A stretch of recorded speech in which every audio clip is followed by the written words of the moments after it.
Good evening, everyone. I'd like to welcome all of you to this meeting of the Horn Lake Board of Aldermen. As we've said for years, good government depends on the citizens being involved, and we certainly are delighted to see so many of our citizens out here this evening. I'd like to call this meeting to order and ask Alderman to pray for our invocation, please.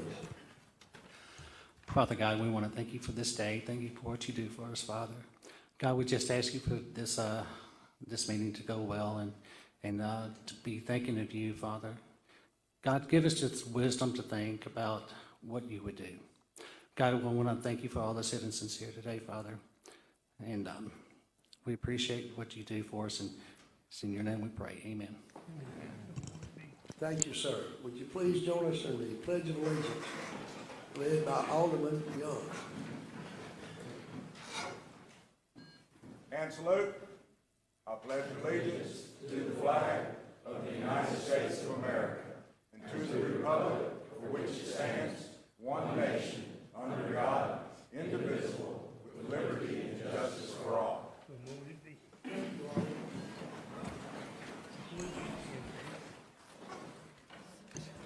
That really sounded nice. Thank you. Roll call, please. Alderman Klein. Here. Alderman Bledsoe. Here.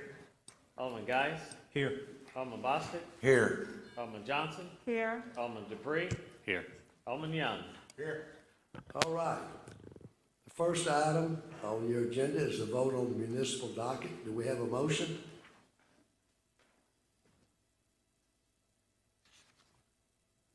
Do we have a motion? Mayor, Alderman Geis. make a motion to approve the municipal docket as listed. Motion by Alderman Geis. Do we have a second? Second by Alderman Bledsoe. Is there any discussion? Roll call, please. Alderman Young. Aye. Alderman Dupree. Aye. Alderman Johnson. Aye. Alderman Bostic. Aye. Alderman Geis. Aye. Alderman Bledsoe. Alderman Klein. Aye. Motion carries 7 in favor, none opposed. Number 2 on the agenda is the consent agenda. Do we have a motion? Mayor, Alderman Johnson. I move that we accept the consent agenda, items A through D. Do we have a second to the I'll motion second. by Alderman Johnson? Second, Mayor. Second by Alderman Bostic. Is there any discussion? It's A Mayor. through C. Alderman Geis. It's been changed where it's just A through C there. Is it A through The- C? A through C. Thank you, sir. A through C. I will amend my motion. Alderman Johnson amends her motion to A through C. Is your second still good, Alderman Bostic? Still good? Yes, sir. Any more discussion? Thank you, Alderman Geis. Yes, sir. Roll call, please. Alderman Klein. Aye. Alderman Bledsoe. Alderman Geis. Aye. Alderman Bostic. Aye. Alderman Johnson. Aye. Alderman Dupree. Aye. Aye. Alderman Young. Aye. Motion carries 7 in favor, none opposed. Moving on down, we're at the claims docket. Do we have a motion to pay the bills? Mayor. Alderman Boston. Yeah, I make a motion to approve the claims docket if the funds are budgeted and available. General fund, $115,120.42. Bond funded cap project expense, $81,386.50. Library fund, $10,625. Economic Development Fund, $5,988.42. Utility Fund, $41,328.77, for a total docket of $254,449.11. Do we have a second by the motion by Alderman Boston? Second. Second by Alderman Geis. Is there any discussion? Roll call, please, Mr. Jim. Alderman Young. Aye. Alderman Dupree. Aye. Alderman Johnson. Aye. Alderman Bostic. Aye. Alderman Geis. Aye. Alderman Bledsoe. Alderman Klein. Aye. Motion carries 7 in favor, none opposed. All right, we're on number 4, special gifts and presentations. Miss Sarita Drake.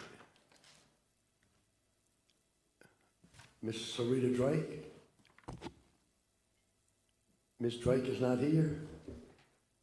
Okay, we'll go on down to letter B. Miss Laura Cosgrove. Hello, Miss Laura. Miss Laura, when you approach the podium, would you please be sure, as Alderman Bostic requested, of everybody speaking to the microphone, and we need your name and address for the minutes, please, ma'am. Speak out the name and address? Yes, ma'am, Okay. because he has to get them down. And I don't think there's going to be a problem with me speaking. Okay, Thank you. My name is Laura Cosgrove, Causgrove. I'm at 3090 Forest Glen, Horn Lake, Mississippi, 38637. thank you, ma'am. I notice we have several speakers here on this issue. Normally, in the past, it's been the custom to award each speaker 3 minutes. Would y'all like to go to 5 minutes on each speaker? I should only need three. 3 is enough, I think. Pardon? I should only need three. 3. Okay, well, it'll be 5 minutes then. Go ahead, ma'am. Good evening. We all know that the issue of fireworks within the city limits is a very divisive one, but it's time that we ban them within the city limits. We're the only city in DeSoto County that still allows them, and there are many factors that must be considered when making the decision, and none of them should be taken lightly. First is the issue of persons in this area that battle with PTSD and other anxiety disorders. I personally battle with these and have a tough time every year, not only the 4th of July, but New Year's Eve as well. I've had many people try to blow this off as a non-issue and something that we just need to get over. It's not easy just to get over. My doctor has recommended noise-canceling headphones for me, but those are expensive.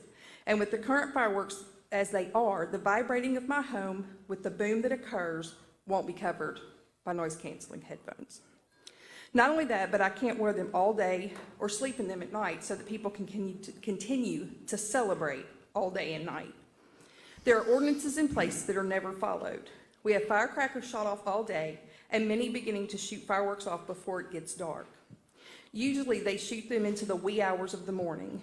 This is not just something that you can prepare for or get over. Being woken up at 2 o'clock in the morning, at 2 o'clock in the morning by a large boom is scary for anyone, but when you have a panic disorder of any kind, it can throw you into a full-blown panic attack. And if you've never had one, I pray that you never do. Just to name a few things, they're scary and, the shock makes your heart race, makes you break out in a cold sweat. It makes your breathing hard and panicky thoughts to occur, to include the possibility of your house being on fire. Fireworks begin about mid-June and go until people run out of them, which can be as late as mid-July. Sometimes early August for the 4th of July holiday, and now Juneteenth as well, which both need to be celebrated, just within reason. It begins again in December and lasts until about mid-January for the New Year celebrations. We are 2 weeks post-holiday, and we still have them shot off periodically. This should not be forced upon me or others that have these issues worse than I do, as a fact of life for 3 to 4 months out of every single year. We shouldn't have to just suck it up because it's something that we should expect every year. There are plenty of city displays that people could go to for the joy of fireworks. This year, each city had them on different days so that people could go to more than one if they wanted. There were also a couple of churches that held it as well. In a controlled environment, even I can enjoy them. It is the knowing that they are at a specific time under the close watch supervision of a professional and at the end of a specific time that makes it easier for me. But there are many that can't even handle that. In those cases, there are things that can be done In those cases, there are things that can be done to have people removed from the area for that one night at the times that the show goes on.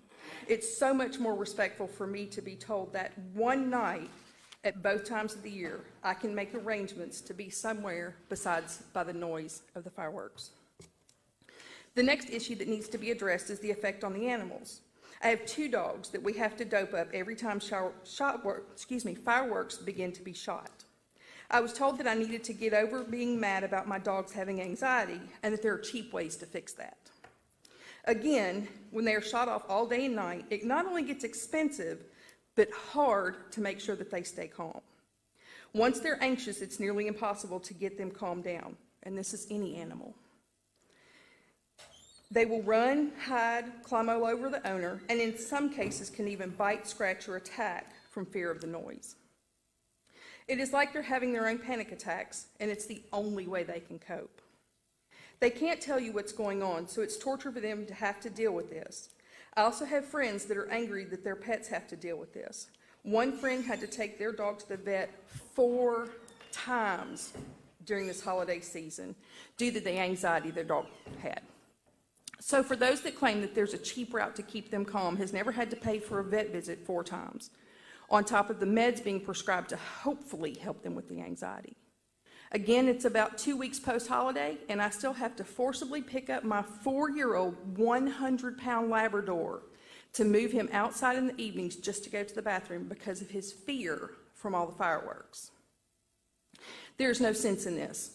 This time of year, many shelters become overrun with dogs and cats that have run away from homes during the fireworks shooting. And I can't tell you the number of people posting on social media looking for their pets that have run off. Several of these pets that don't end up in shelters end up being run over by cars or hurt by people that can't stand stray animals. I've seen both things posted on social media. One person in Horn Lake has shot several strays based on a recent post on Nextdoor app. We are their advocates, and it's time to do more to help them during these times of year. We also have to look at the property issue. I know that this year there were 5 fires in a 3-hour period due to fireworks, with one family losing their home and vehicle. In the subdivision, the houses are so close together that it's unsafe. What is worse, I have seen kids and sadly adults aiming fireworks towards houses and cars. My son had one shot at him while driving through the subdivision. They find this funny to the detriment of other people.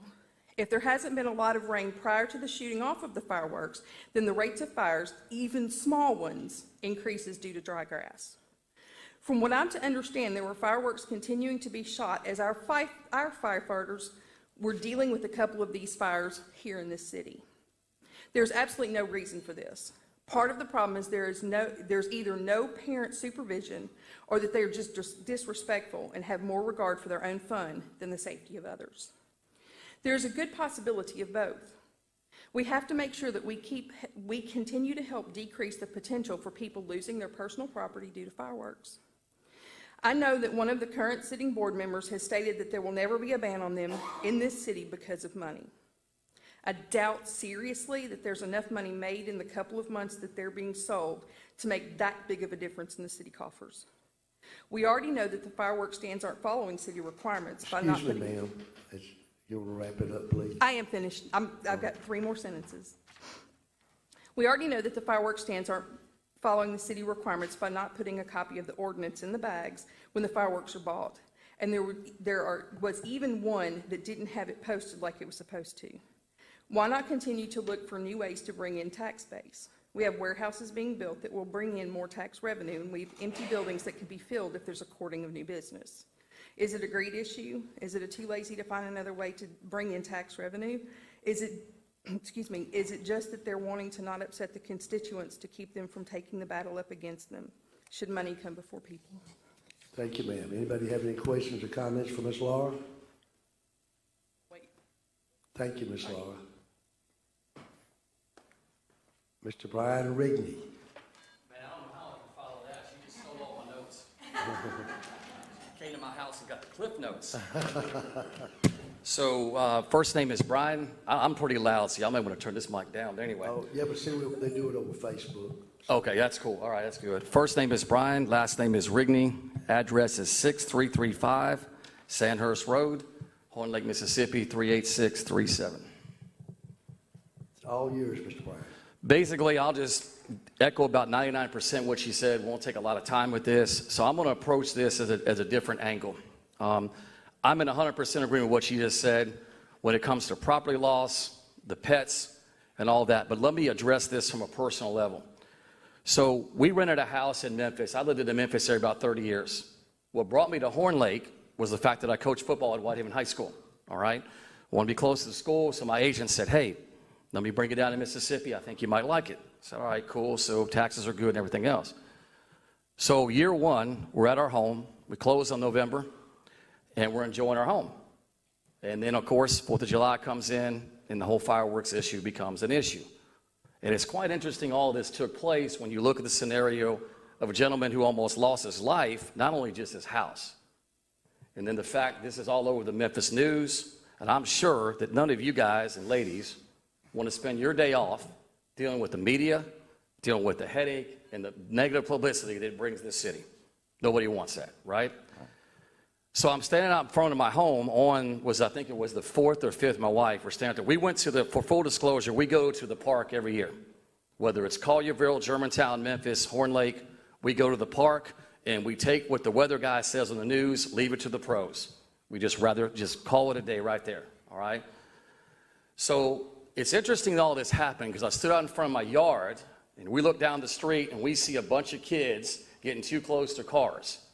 So I said, all right, if they come down this way, we're going to have a talk with them and maybe get law enforcement involved. I said, okay, it's cool. Nothing happened. But I said to my wife, quote, I wouldn't be surprised if we wake up tomorrow and somebody's lost their home, their car, whatever. And the very next day, come home from work, and here on the Memphis News is a house in Horn Lake. No surprise. And so to everything she just said, and can you imagine this? I don't know from the story, if I recall, if it was younger people or older people or not. But let me just go to the teenage years. My dad was an Air Force sergeant. I'd rather hang out with the police and eat donuts and go to his house. Just not even bother with that. Can you imagine if you go out as a teenager and you destroy somebody's car, their home, and potentially lose their life, and you got to go home and tell your parents this? You're looking at possibly, obviously, being grounded for who knows how long.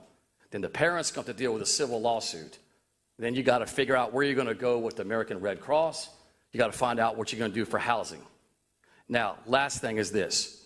By no means am I an expert in pyrotechnics and fireworks, but I will tell you this. When I walked out the yard the other night, I looked at my wife and I said, is it me?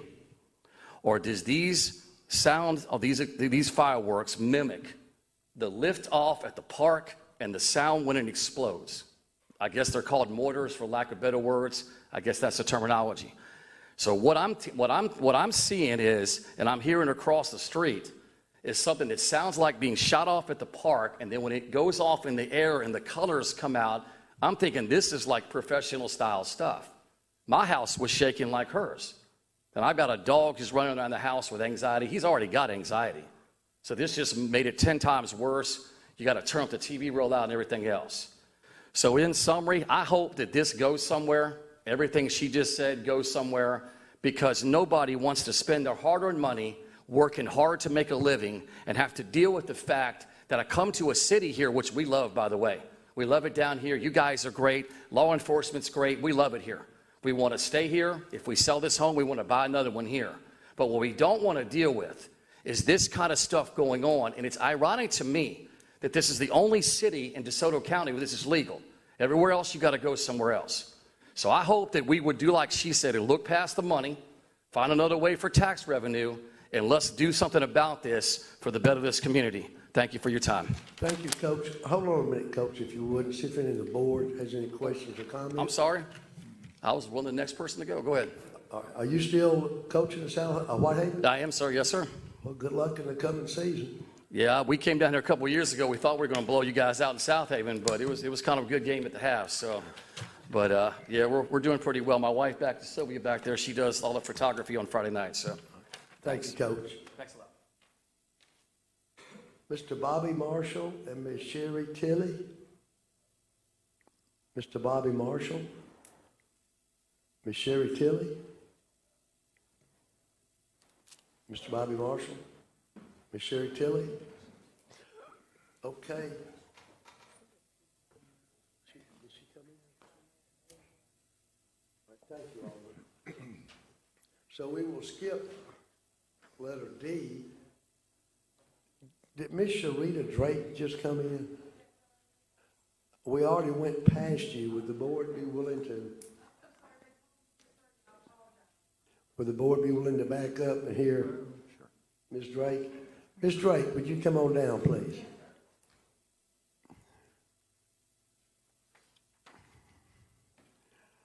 Oh, that's all right. If that's the biggest problem we have all day, it's been a good day, you know? I would talk to my agent about this. All right, be sure and speak into the mic, and Yes, sir. if you would, please, ma'am, give Mr. Robinson your name and address for the minutes. Yes, sir. My name is Sarita, Sarita. Last name is Drake, Drake. And I guess, should I give him the address at the House of Grace, the offices? That'll be fine. 8535 Highway 51 North in South Haven, Mississippi, 38671. You can adjust that mic if you like a little higher, That'd ma'am. be great. Thank you. Sounds good. I just wanted to come and introduce myself. I took Miss Katie's place. Can I ask a favor? Speak a little louder, speak into the mic. please. Yes, sir. Is that better? Miss Katie retired from the House of Grace after 23 years of leadership, and I took her place June the 1st. I have been honored to take her place. She said, Sarita, I know you can do this, and I want you to take my position. And so after much prayer, I said, okay. So I've been here about 7 weeks. It's an honor. I want to read you the mission statement of the House of Grace. I don't know if you know what it is. It's a domestic violence shelter. It's a hidden shelter, and it's located in DeSoto County. Right now, as we speak, we have 8 women and 3 children there.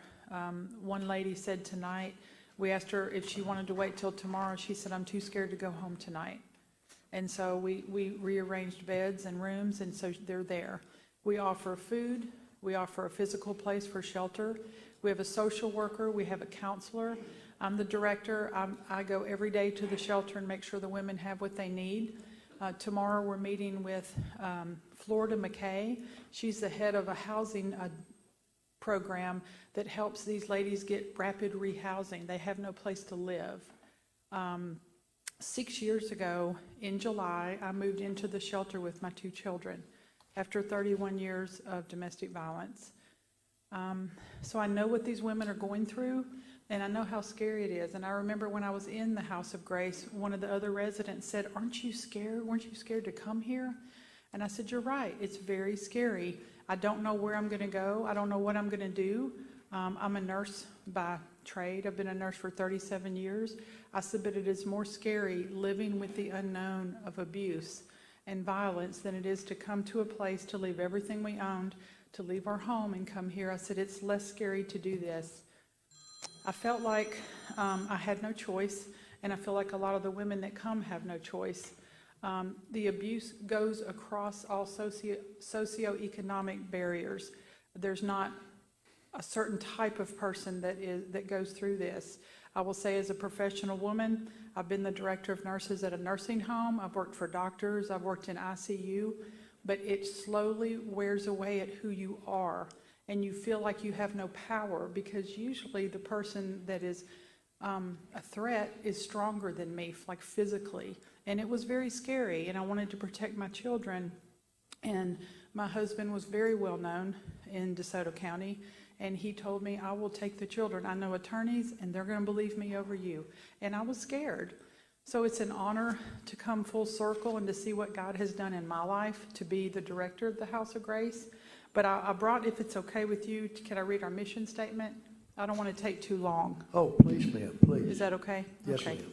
ma'am. The House of Grace mission statement is to offer a Christ-centered way out of a seemingly hopeless situation for victims of domestic violence, to provide confidential support, counseling, and a safe place to live for women and their children once their choice is made to leave the abuser, to equip them with knowledge and necessary skills to never again feel they have to endure abuse, with God as our guide, to empower women to walk in dignity and grace.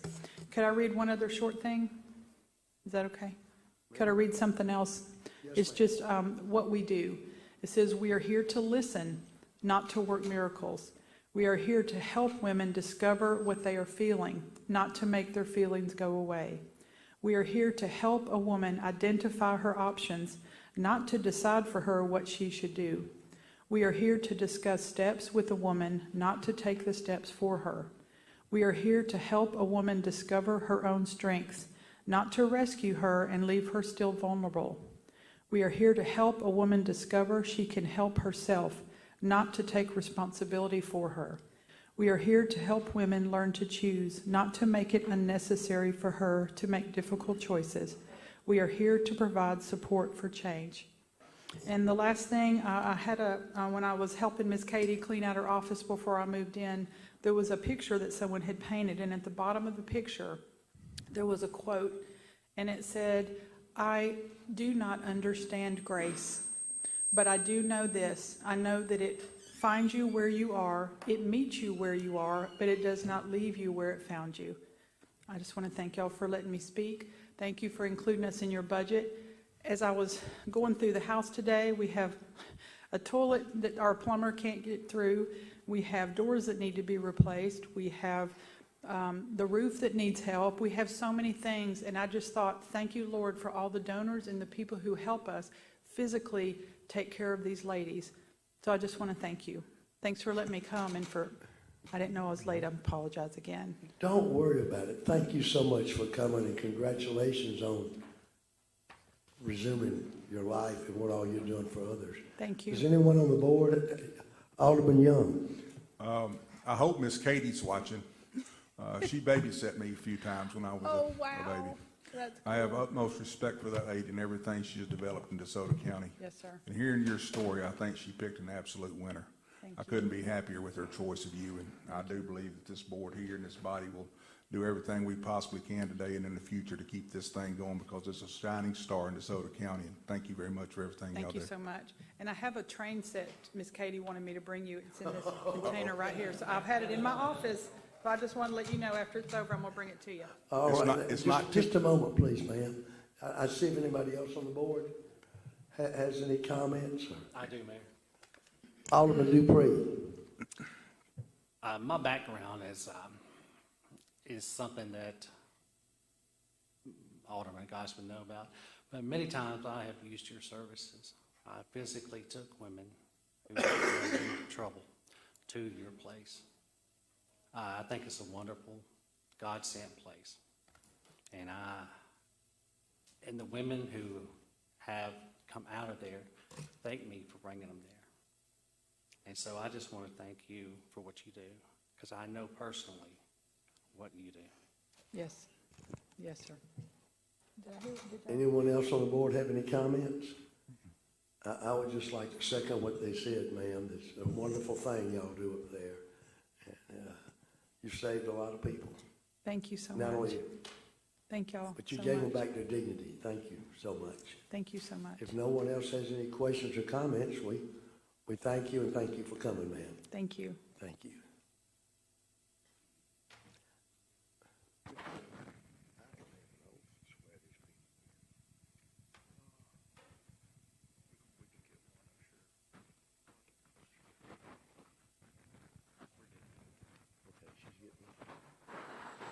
We're just waiting on a little paperwork here, ladies and gentlemen, if y'all want to visit with each other a moment and get to know each other.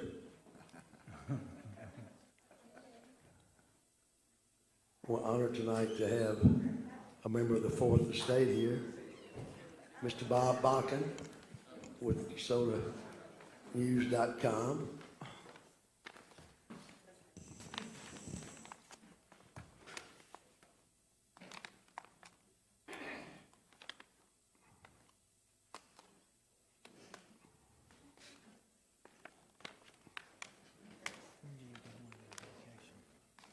Y'all talk louder in church. Y'all can visit now.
Thank you, Ms. AJ. Thank you, Mr. Robinson.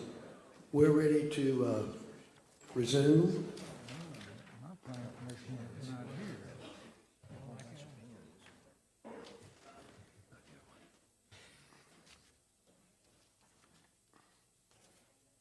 At this time, it is my honor and my privilege to ask the members of the Planning Commission to please come down and stand here behind the podium here.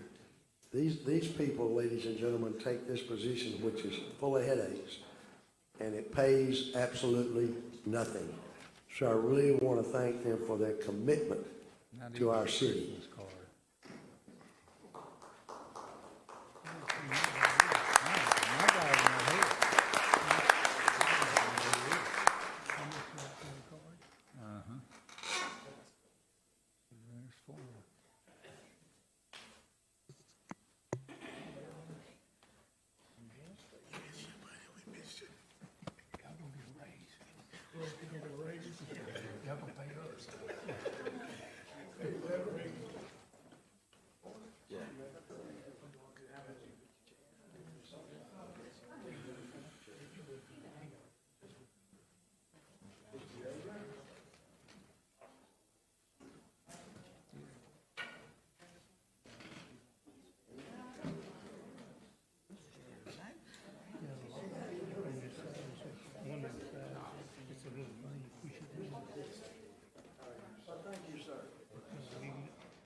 Unable to join us tonight were Ms. Janice Badal, Mr. Jay Stapleton, and Mr. Andrew Yealy.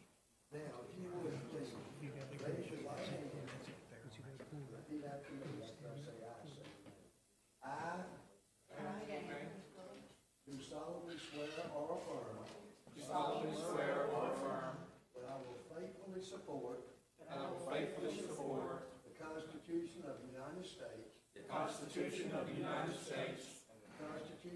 the State of Mississippi, and obey the laws thereof, that I am not disqualified from holding the office of Planning Commissioner, that I will faithfully discharge the duties of the office upon which I am about to enter. So help me God. Thank you all. Thank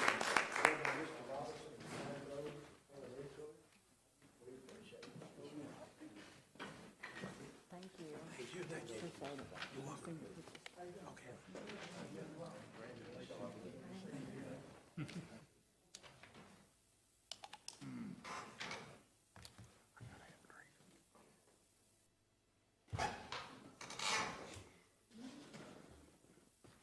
If you ever want to hear some deep discussions, come to a planning commission meeting. Yes. They have a vital role to fulfill in our community. 20th. When someone wishes to put in a development or a business, they're the first citizens they have to approach.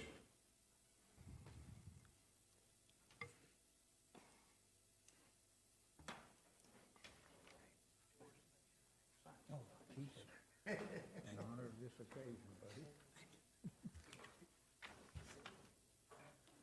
All right. Mr. Bob Barber, Planning Department, please, sir. Thank all of you for your patience tonight. Mayor and Board, the planning matters that you need to deal with tonight, or that are before you tonight, are listed there under Roman numeral 5, beginning with letter number B. That first item, Mayor, is case number 2041 SD, that stands for subdivision, Ravenwood F, final subdivision approval. This particular application was tabled from the June 15th meeting and it is back before you tonight. I have a summary review if you're ready for me to proceed. Please, Mr. Bob. A summary review, some board members were not here at that meeting. The minutes are on the screen. Jim, if you'll flip to the map first, and let me explain exactly. There we go. As you look at Ravenwood, this is located in the northwest corner of Horn Lake Road and Nail Road. And as we get the map oriented right, you will see that a portion of Ravenwood has been developed. This portion right in here. Shadow Oaks is just to the north, and of course the school is just a little north here. This is the intersection of Nail and Horn Lake Road right here on the corner. Now, this was originally approved in DeSoto County in 1990 as a plan unit development before it was in the city of Horn Lake, was later annexed by Horn Lake. In 2003, this plan unit development was amended. There was some multiple family properties removed, and there were some other adjustments made, and there were some agreements made, which I will reference in just a moment. I guess before I proceed, I probably need to make sure the applicant is here before I go through all this. Is the applicant present? Mr. Bill? Mr. Bill? He is. Okay. What is being requested now, that the property is already zoned. You're not hearing a zoning application. You're hearing a final subdivision approval. And in this final subdivision approval, what they're wanting to do is implement the overall master plan, specifically this part of it right here. This is the last section to be constructed, or I should say the last of 3 sections to be constructed. There's a townhome area, which you will likely hear next meeting, and there is a commercial corner right here. But what we're dealing with tonight is this section F. There are 50 lots there. Those lots are, I believe, 9,000 square feet, and they are wanting final subdivision approval here so they can begin to build houses. The Planning Commission heard that at the June 15th meeting, and they approved it subject to several conditions, one of which was that the homes in here be 1,500 square feet minimum with 2-car garages. At the board meeting, and this is the reason they requested a carryover, at the board meeting there was discussion of raising that to 1,800 square feet minimum with 2-car garages. The Planning Commission's bringing it to you with a 1,500 square foot minimum home size. Secondly, that Nail Road be improved down its length here, and that a sidewalk be installed. Thirdly, that sidewalks be installed on the interior. Now, the way the ordinance read, we were just looking at it, there was some discussion whether one side or 2 sides. They're on one side of the street here.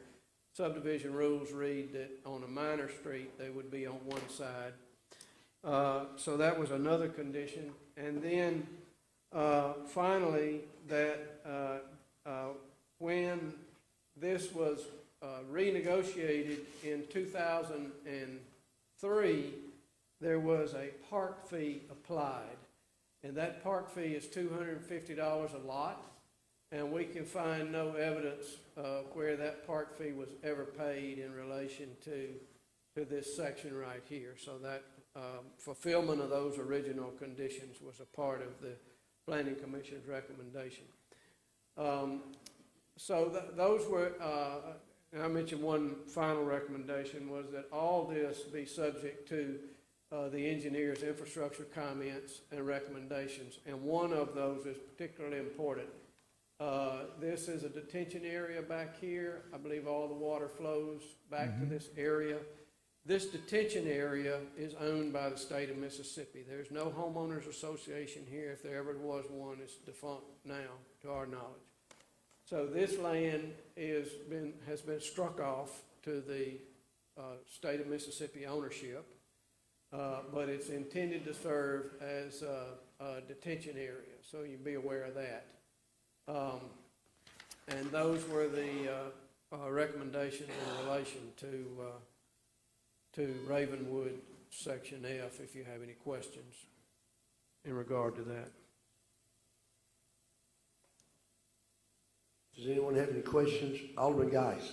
I've got a couple. The detention pond, with this additional subdivision being added to it, is it suitable enough to handle the water for that extra area? I would refer that question to Mr. Vince here to respond. Mr. Malavasi, please.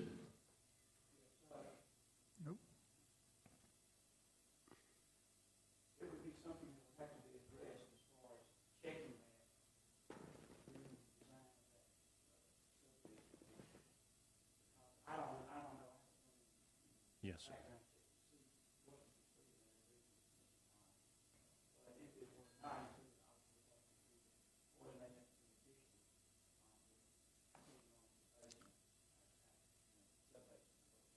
Yes, sir.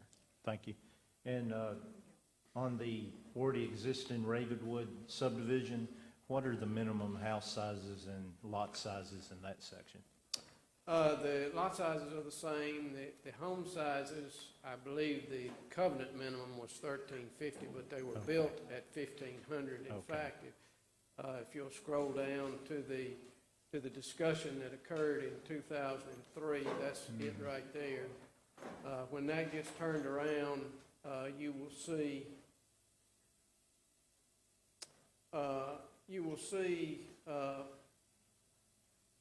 the discussion of the park fee was there, making sure that's paid. Then there was discussion of the home sizes, increasing those to 1,600 square feet. Ultimately, they settled this. I think this is a mistype here, not 15,000, but 1,500. 80% of the homes are 1,500 square feet. And then there was discussion of the townhomes. The homeowners association was discussed, which, as I mentioned, is defunct. And then the fencing and landscaping. I will say that the fencing along Nail Road, you may want to consider a pretty strong design detail there, because Horn Lake has ample experience with those fences facing a major street and deteriorating over time and being in poor condition, so that you may want to consider including an appropriate design with that. Okay, Mr. Mayor, may I comment? Alderman Klein. It being nailed, there's another development down the road along that nail that it's got brick fencing, beautiful job, got sidewalks and wonderful landscaping. And it'd be my recommendation that they go with that, to where we don't have to worry in 10 years that the fence is starting to dilapidate. Yes. And so my question would be also, is this already passed through design and review, or is this going by with 2003's design and review? This is essentially repeating 2003's conditions on it, with the exception of the house size, whether it's 1,500 square feet as the Planning Commission recommended, or if the board is pursuing this larger home size. It's made my recommendation that we don't go by the 2003, that we need to kind of upgrade them to 2020 in regards, because a lot of things have changed in development in the city of Horn Lake. Yes, sir. Mayor. Alderman Young. Sir, you mentioned the funds that were $200 whatever dollars. Has that been paid? We didn't find evidence of it. Can they prove it's been paid? No, sir. We shouldn't even be having this discussion until they stand forth with their previous agreement. We shouldn't even be discussing anything until that check is put in the bank and they have stood by their agreement, which they have not done to this day. If speed limit on Nail Road changed in 2003 to 50, would you do 2003 speed, or would you do 2018 speed? We're going to go by today's laws. What does the law say houses must be in the city of Horn Lake right now? Don't have a set minimum. It's determined on a... So they don't have to be 1,800 square feet and two-car garage? So if you go to to the agreement there, I'm sorry. I'm talking about the agreement today that we have in the city of Horn Lake. This is the only agreement we have with regard to Ravenwood, is this And the clause. first agreement is the check, right? Yes, sir, we found. And that we no- haven't even seen that yet. haven't- So we shouldn't even be talking about the rest of this, in my opinion. Yes, sir. May I ask a question? The owners of it now, were they the ones who owned it in 2003? They were not. I think it's gone through several hands. I believe it started out with Mr. Chambliss. And then it passed through the recession and ended up, I'm not sure who has it now, but the original owner is not who's executing this, no. Thank you, sir. Mayor. Alderman Young. Who's responsible for the additional money that we're talking about? Who's responsible to pay that? The developer of those homes, so the way I'm reading the agreement is that the conversation, the fee was determined, $250 per lot, and whoever comes in and develops that would need to pay that fee. Now, the way we would administer that, unless you have it decide differently, is that before that plat is recorded, before a building permit is issued, that fee would have to be paid before they could go forward. Okay. So they're still ultimately responsible? Yes, sir. Regardless of what that page says? Whoever The executes last this builder, plan, right. yes, sir, will need to Okay. pay. Is there, I think they stood up here the last time and said that they had paid $9,000 or something, and that they also had paid the rest of it, and they were supposed to get, and all that didn't pan out? Our records showed that there was no. Yeah, the previous, on the part that's already been developed. Right. That's been paid. But the rest of it is not? But the vacant land Okay. has not been paid because it hadn't developed yet. Okay, and that will be paid prior to any dirt being pushed? That's correct. Well, yes, sir, it would. Before we record the plat, it would be paid. Okay. Mayor. Mayor. Alderman Bledsoe. One thing about the $250, that's in lieu of park. That's why they're paying this, in case people Right, don't that's right, understand. in lieu of open space. We got 16 parks and half of them are not used, so Yeah. we don't need enough park. Right. It's in lieu of open space. It's also $2,003. Mayor. Alderman Dupree. Speaking of the retention pond, we're already having some problems with downstream. I've seen it. When you're thinking about building these houses on this land, where is that extra water going to go? Because if you have houses, you're going to have concrete, so it can't go into the ground.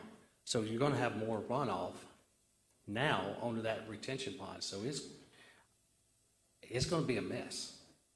So something needs to come up with that. Yes, sir. Before that plat is recorded, and the approval that the planning commission recommended is subject to the engineer's comments and approval of their drainage plans, which I assume will be sizing that detention pond and figuring out if the structures are adequate and so on. They'll have to accommodate that. So the retention pond, I will also tell you now, that land where that detention pond is belongs to the state of Mississippi. Right, It's that's what I was gonna It's not a HOA, it's not the right. city of Horn Lake. So who's going to get with the state for them to come down and look at it? Their engineers. Since it's belonged to them, shouldn't they come down and do The it? state of Mississippi would unload that. They're not going to look at it. They would Well, unload if they're not that. going to look at it, then, It's up to the city's engineer. okay, so it's the city's engineer's responsibility for the state. Well, for the responsibility for that runoff, yes, to make sure that it's adequately handled. If I may interrupt just a moment, please. Mr. Campbell, doesn't the state normally strike property like that back to the city? Mayor, only if the city requested that it do so. So if the city did request that, it would come back to be city property, which would mean we would have to Maintain it, right? maintain it. Yes, sir. So all this needs to be taken care of before we even should go make a vote on it tonight, if not, If we, Right, well, the recommendations are typically made subject to the engineer's final approval and subject to all these things. In other words, we wouldn't record that plat, we wouldn't issue a building permit to it. The construction could not go forward until all of those items on that recommendation list are satisfied. so, the last meeting, I think, it was, spoke about the houses going up to 1,800 square foot. Yes, sir. What become of that? That's the reason they asked for to table it, so that issue is before you Okay. at this time. If we can't go backwards, we gotta go forwards, right? So you can't expect to use old stats in today's environment. So I think we need to evaluate this, speak about it, and go forward. Because as of right now, I don't think it's nice enough for Horn Lake, because we want to make it better. We don't want to regress, my opinion. Yes, sir. So the applicant is here and they can address some of those issues. Before we ask the applicant to come forward, does anyone else have any questions or comments for Mr. Bob? I got, Alderman I Geis. need some clarification. Yes, sir. On the fee in lieu of parks, on the old section, there isn't anything past due owed that wasn't paid on that's all been paid? That is, so we're just talking about that undeveloped section that would be owed. I was confused on that, so. Yeah, so. Alderman Geis, I think the fee was calculated at 48.5, Yes. of which 9,000 got paid. Okay. So, as long as I just want to make sure there wasn't something screwing on it. Yes, sir. Alderman Young. So 50 or 437 something still hanging out there, right? That's correct. Okay. Second thing is, we got this pond up here, and I believe, Alderman Dupree, we had a call from a gentleman that's downstream of that. He's down in here. And the last time it rained, that man could fish out of his living room. That pond is definitely not big enough, and I'm not gonna move on anything until that thing is at least 1/4 bigger. I mean, that's ridiculous, the people that are down from that. And who owns that piece of property where they want to build those townhomes? That property is currently owned by Mr. Chris Montesi, who has been before the Planning Commission for final approval on this piece as well. Would have been scheduled to be heard by the board tonight. It's been to the Planning Commission, but they asked it be carried over to the next meeting. Till now, okay, you might want to ask him to send a backhoe out there before he talks to me. Yeah. Mayor, Alderman Dupree. I spoke to Mr. Vance about this retention pond the other day and explained to him what was going on. I had Mr. Gary come out yesterday and take a look, and he referred me to Mr. Vance. So we have an issue there that needs to be addressed, and it needs to be taken care of before these houses are even thought about. So something needs to be done. It's not just this retention pond and the people around it, it's downstream as well. That's why I asked earlier, where's the water gonna go when you have concrete instead of the ground to absorb it? That was my question. Yes, and again, Alderman Dupree, I'll defer to Vince, not to stick him on the spot, but it'll have to be examined. No, I understand. And the applicant, again, I just want the to put this applicant out is there because here, I he want to may make can sure address people that, know. speak to that issue. Yeah, because we are having some issues. Correct, yes, sir. Let me see if I got this right. You're asking the board tonight, well, the applicant's asking the board, not you, Mr. Barber, Right. I'm sorry, to approve this pending all these recommendations and these issues they've addressed. They cannot start moving a piece of dirt until that is platted and recorded. It won't be platted and recorded until all these issues are decided. So, yes, sir, that's correct, Mayor. The process would be this. If it were to be approved, subject to the recommendations, they would have to generate a set of construction drawings, engineered construction drawings for all the drainage, streets, roads, sidewalks, all the design elements, a full package of civil drawings, which would be submitted to the city engineer for review, comment. All of that would have to be worked out. They would have to submit a bond. They would have to bond all that infrastructure, performance bond. And then, once all that was worked out, and they submitted a plat for recording, we issue, or the city issues, a building permit to a recorded lot. That plat would be recorded with the chancery clerk, and we would, the city would be able to issue building permits. That's the sequence, and I think when you started off with nothing would happen, and nothing can go forward until all that occurs. Thank you, sir. Anyone else? Alderman Bledsoe. Vince, has stormwater stuff changed since 1990? I wasn't born in 19. Has it changed? Yeah, I mean, has it gotten better, or has it explained what stormwater does? well, yeah, well, basically, as far as the ordinances of stormwater, you know, they have not changed a whole lot.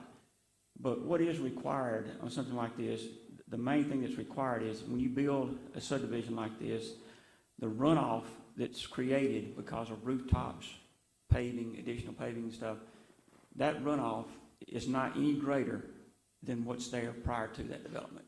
So that's the reason you have to develop a detention pond, is to catch that additional water and let it be held there and released at a rate that's, you know, no higher than what it was originally. So that's something that, like Mr. Barber said, will be looked at in design. We'll make sure that that criteria is covered. That's the main criteria. Now, if there's other issues with that pond, whether it be, I mean, Mr. Dupree, you mentioned that downstream of there, I guess you're talking about, yeah, on the other side of the levee, to the west. basically. Yeah, west side of the levee. If there's an issue there, either that detention pond is releasing too much water, or it could be that there's a road crossing or something downstream of these posts that you're talking about getting flooded that may be, you know, undersized or stopped up, that could be backing water up, that we'd have to check. So that's something we'll look at in the field. But it's something that can be resolved in, by a matter of, you know, hydraulics and just looking at it and designing it properly, making sure it's operating properly. Mayor, I have something else. Who? Oh, go ahead. Alderman Bledsoe. Vince, we've had trouble with that pond, I think, from day one, especially with the other subdivision over there. So, did that ever get fixed? Do you know? That might have been before your time. The history that I know about is basically there was some issues with the operation of that, the way it was being operated. It was not being operated correctly. There were actually people out there that were, I think, you know, wanting to have lakefront property there. They would dam up the outlet so that it wouldn't operate. And so when we get a big rain, something, you know, big problem there. The other issue is the ownership of that area. And when it's classified, if I'm not mistaken, it's classified as a high hazard. Do you know, Billy? You don't know? I think it's classified as a high hazard dam, which would mean that DEQ would be involved to make sure if we do anything out there, excuse me, that it's going to be in accordance with their high hazard dam criteria, which means you may end up having to do a lot more out there than you think if we start working on that levee. Anybody else have any? Alderman Dupree. So, who's going to benefit from the homes being built? The builder, developer? I direct that question to the applicant. Okay. Reason I say this is because who's going to benefit? Ways. First of all, I looked at it from a legal standpoint, because I'm an attorney in Hernando. And I looked at it from a legal standpoint, and I thought, well, from a legal standpoint, this is a no-brainer. This is the way it is. And to elaborate a little bit on that, is my understanding that basically when you zone something as a planned unit development, you're in effect creating a zoning ordinance specific to that piece of property. And that is the law pertaining to that piece of property. In effect, you enter into a contract between a developer and the city. And in this situation, had some things like pay $250 per lot. And that was with the original developer. The original developer is out of the picture. They lost the property when there was a crash. And I want to point out to you, the last time there's any development in this property was 2007, 14 years ago. And I'll tell you why that's important in a few minutes. But when this was approved, the last modifications were approved in 2003. It was actually approved, as I read it, for 1,300 square feet. So when the applicants told me they had agreed to 1,500 square feet and they were being asked to increase it to 1,800 square feet, there's obviously an issue there. In my opinion, that's frankly something that cannot be done. Now, the applicant can agree, as they have done, to increase it to 1,500 square feet by agreement. They can do that. But the law is the law, and the law pertaining to this property, when the PD ordinance was enacted by the city in 2003, is that the minimum square footage is 1,300 square feet, period, the end. It could be changed by agreement, but other than that, I frankly don't see any way that it can be. And these gentlemen who are here tonight to propose this are agreeing to increase it from 1,300 to 1,500. Now, I also looked at it from a practical or a business or economic standpoint. And in doing that, I thought about no one has developed this property since 2007. No one has done this piece. And the reason for that is because up until now, in my opinion, there hasn't been sufficient demand to justify the cost of developing this property. And frankly, there were lots of foreclosed lots all over the city, all over the county, all over the nation that had to be absorbed first. But that's happened. So it's feasible now to develop this for 1,300 or for 1,500 square foot houses.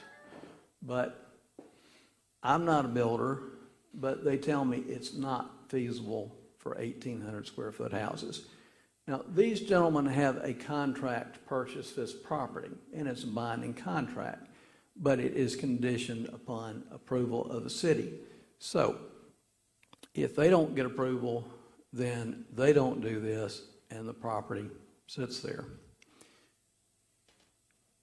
If, in my opinion, and talking to them, if the market drives, if the market demand is for a larger square footage than 1,500, then they will build houses, or someone, a builder, will build houses that are larger than 1,500. And the problem with saying today exactly what size over 1,500 you might build is this. If y'all have been to Home Depot in the last several months, lumber prices have gone literally through the roof. Now, they've come down a little bit, and hopefully they'll continue to come down, but other prices have gone up. So what people can afford to buy will determine the size of the houses. And if they can afford to buy an 1,800 square foot house, I think these gentlemen would tell you that it's more profitable to build an 1,800 square foot house than a 1,300 square foot house or a 1,500 square foot house if you can sell it. Well, why couldn't you sell an 1,800 square foot house here? Well, frankly, it's because it's next to 1,300 to 1,500 square foot houses and some 1,600s. I do want to call your attention to the fact that Not all of the houses that abut this property in Ravenwood are anywhere close to 1,600 square feet or 1,500 square foot. I have listings here from the multiple listing service that were given to me. There's one at 4236 Loudon, which is the street just above this, the east-west street just north of this section. It's 1,339 square feet. There's another one, 1427. It's one that's 1457. Then at 6284 Manchester Cove, which is over on the western part of this, it's 1322. Here's another 1457. There's one at 6129 Andon Circle, 1,306 square feet. One at 6117 Andon Circle, 1,320 square feet. There's one at 6126 Ravenwood Lake, which, according to multiple listing, is actually only 1,289 square feet. Now, I'll tell you that a different person might measure it and might get 1,300, but 1,289 is what's showing. Point of that is, it's difficult from one street to the next in the same subdivision to increase the size of houses so that someone will want to purchase when their neighbors in the backyard are much smaller houses than they are. So I commend you for wanting to raise the standards of Horn Lake, and I would contend that there are ways to do that in addition to square footage. But when you're looking at something that's already been approved and is legally binding on not only a builder and a developer and a homeowner, but in my opinion also on the city, then when you have someone offering to increase from 1,300 square feet to 1,500 square feet, that is a heck of a good deal, in my opinion. Now, I looked at it from one other standpoint. This one may seem a little strange to you, and you may agree and you may disagree with me on this one, but I looked at it from the standpoint of what is good for Horn Lake. In my opinion, Horn Lake needs new housing. There's a demand for housing. There's a demand for new housing. There's not a lot of new houses being constructed in Horn Lake. And I think that would be good for Horn Lake. If Horn Lake can get this increase from 1,300 square feet to 1,500 square feet, I think that is excellent for Horn Lake to get that step up. If the market is there and they can build larger houses than that, and that will depend primarily on the cost of construction, in my opinion. If lumber prices continue to go down, then for the same amount of payment, if interest rates stay low, then someone can afford to build a bigger, or to buy rather, a bigger house. And I think that will happen because, again, that's more profitable to a builder to build a bigger house. I also looked at it from this standpoint, and this is the one you may agree, you may not agree with me on. But frankly, I think it is very much in Horn Lake's best interest that a builder, a developer, a citizen, whoever, knows that when Horn Lake passes an ordinance, whether it's in 2003 or it's in 2021, that Horn Lake will stand behind what it has approved and what is the law. And frankly, if you don't, I think that could have negative consequences to the city that I wouldn't want any city to have to deal with. And I think that is very important for you to take into account. As far as a $250 fee, these gentlemen are prepared to pay the $250 per lot fee on each and every lot that they build. And I would assume that would be paid at the time that building permits are issued, but if there's a different time, then let us know what it is. When you look at this, and I think Mr. Barber addressed this, there was someone had said something about sidewalks on both sides of the street, and I think that's taken care of. I think if you read this, that's not in the PUD. But to have a sidewalk on one side of the street, I think is agreeable. It's frankly not typical to have a sidewalk on both sides of the street on a smaller street. There's not any requirement in the PUD that I can see to put a sidewalk on, in fact, it says sidewalks on residential streets. Well, Nail Road in this area is not what would be considered a residential street because the houses do not face it. And, I've given some thought to where would you walk on a sidewalk on Nail Road, and you could walk back and forth on the sidewalk, but you can't walk anywhere else on it. So I don't really think there's much point in that, and I don't think it's required by the PUD. And again, I'm going to encourage Mr. Campbell to chime in at any time I say something about the legal side of this that he believes is incorrect, because I'm fairly certain it is correct.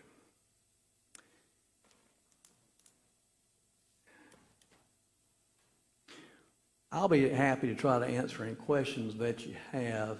Mr. Smith is a professional engineer. He was involved in this from the beginning, long ago, when there were the original developers involved. And I think there's a period of time where he was not involved in it, but he's back in it again. So he would be the appropriate one to answer any questions about the technical aspects that you might have, about lot sizes, about drainage. And as has been pointed out,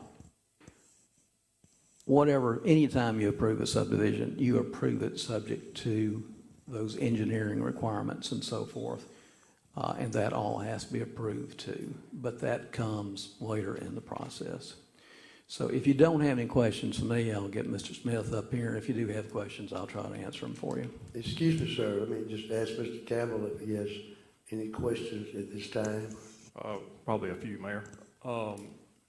Mr. Brown, one of the reasons that this was tabled from the June 15th meeting was for Mr. Whitfield to check with the builder to see if larger homes could be done in this section. I assume that answer was a no above 1,500. The answer was he was comfortable with 1,500. He was not comfortable above that. And I think the ultimate answer depends on what I just said, depends on the market and cost of materials and so forth. Mayor and board, one of the things that Mr. Brown touched on was the square footage being an agreement between the city and the developer. And I do agree that that is the case, that our ordinance speaks of this being a contractual agreement between the city and the developer that can't be unilaterally changed simply by the city. And as evidence of that, I would point you back to the 2003 agreement. The approved PUD was for 1,200 square feet. The city requested 1,600 square feet. Chambliss Builders agreed to 1,300 square feet. If the city could have simply unilaterally changed it to 1,600 square feet, we would have done it back then. We can't do that without the agreement of the developer, and that still holds true today. One thing I did find, Mr. Brown, and I didn't get a chance to call you about it this afternoon, but with respect to the sidewalk on Nell Road, the PUD in the traffic patterns section does say the developer will install curb and gutter, sidewalks, and an extra lane along Nell Road as sections of the subdivision are developed. So I do think there is some requirement in the PUD that Nell Road will have a sidewalk as well as an extra lane of travel. Okay. Thank you, sir. Mr. Barber, did you have something, sir? I only wanted to reinforce what Mr. Campbell says, who's a opinion is far more credible than mine. Sidewalks are an important infrastructure element in the city in all places and on both sides of the street. Although the ordinance is written where it's only required on one side on a minor street, however, that probably needs to be looked at being upgraded. The sidewalk element is very important. You cannot walk where there is no sidewalk. And where there is a sidewalk, you can, it can later be connected. And then the other question on the fee, it would be my opinion, unless you turn me around, that the fee is paid up front, not per lot, not house by house by house. It's a development fee for open space. So the open space normally would be required on day one, therefore the fee would be required on day one. Just about the total fee. Whatever the balance is. Yes. Yes, unless you. Does anyone on the board have any questions for Mr. Brown, Mr. Barber, Mr. Campbell, Alderman Geis? I have one for Mr. Campbell. On an agreement like this that was originally done in the 90s and then updated in 2003, if the developer that we're going into the agreement with changes, why doesn't that change the? Well, it is an agreement, but it's a zoning agreement. And it being zone PUD, it's going to be zoned that way regardless of ownership. So they could have, the original developer could have sold this as opposed to foreclosing on it, and the same PUD agreement would apply to it. So if it was from 1960, we would still be stuck with what they agreed with in 1960? Correct. Yeah, in this situation, in this situation, you're stuck with what the county actually approved, I believe, in the 80s, and then what the city ultimately approved in 2003. That's what I'm wondering. Thank you. Mayor. Oh. Alderman Bledsoe. Vince, on the sidewalks, they got to be AED approved. And Yes, do sir. they say They that have on to be- both sides or not? Yes, sir. Any sidewalk that was installed would have to be ADA approved. That's what you're asking. Because we run into that with some of these others. Now we're knocking them out and trying to make them, and it's Right. hard. Right. Alderman Young. Mr. Billy, question about the PUD, and you might want to listen to this in.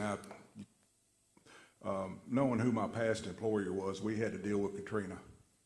And there were certainly PUDs, I'm sure you would agree, on the coast, would you not?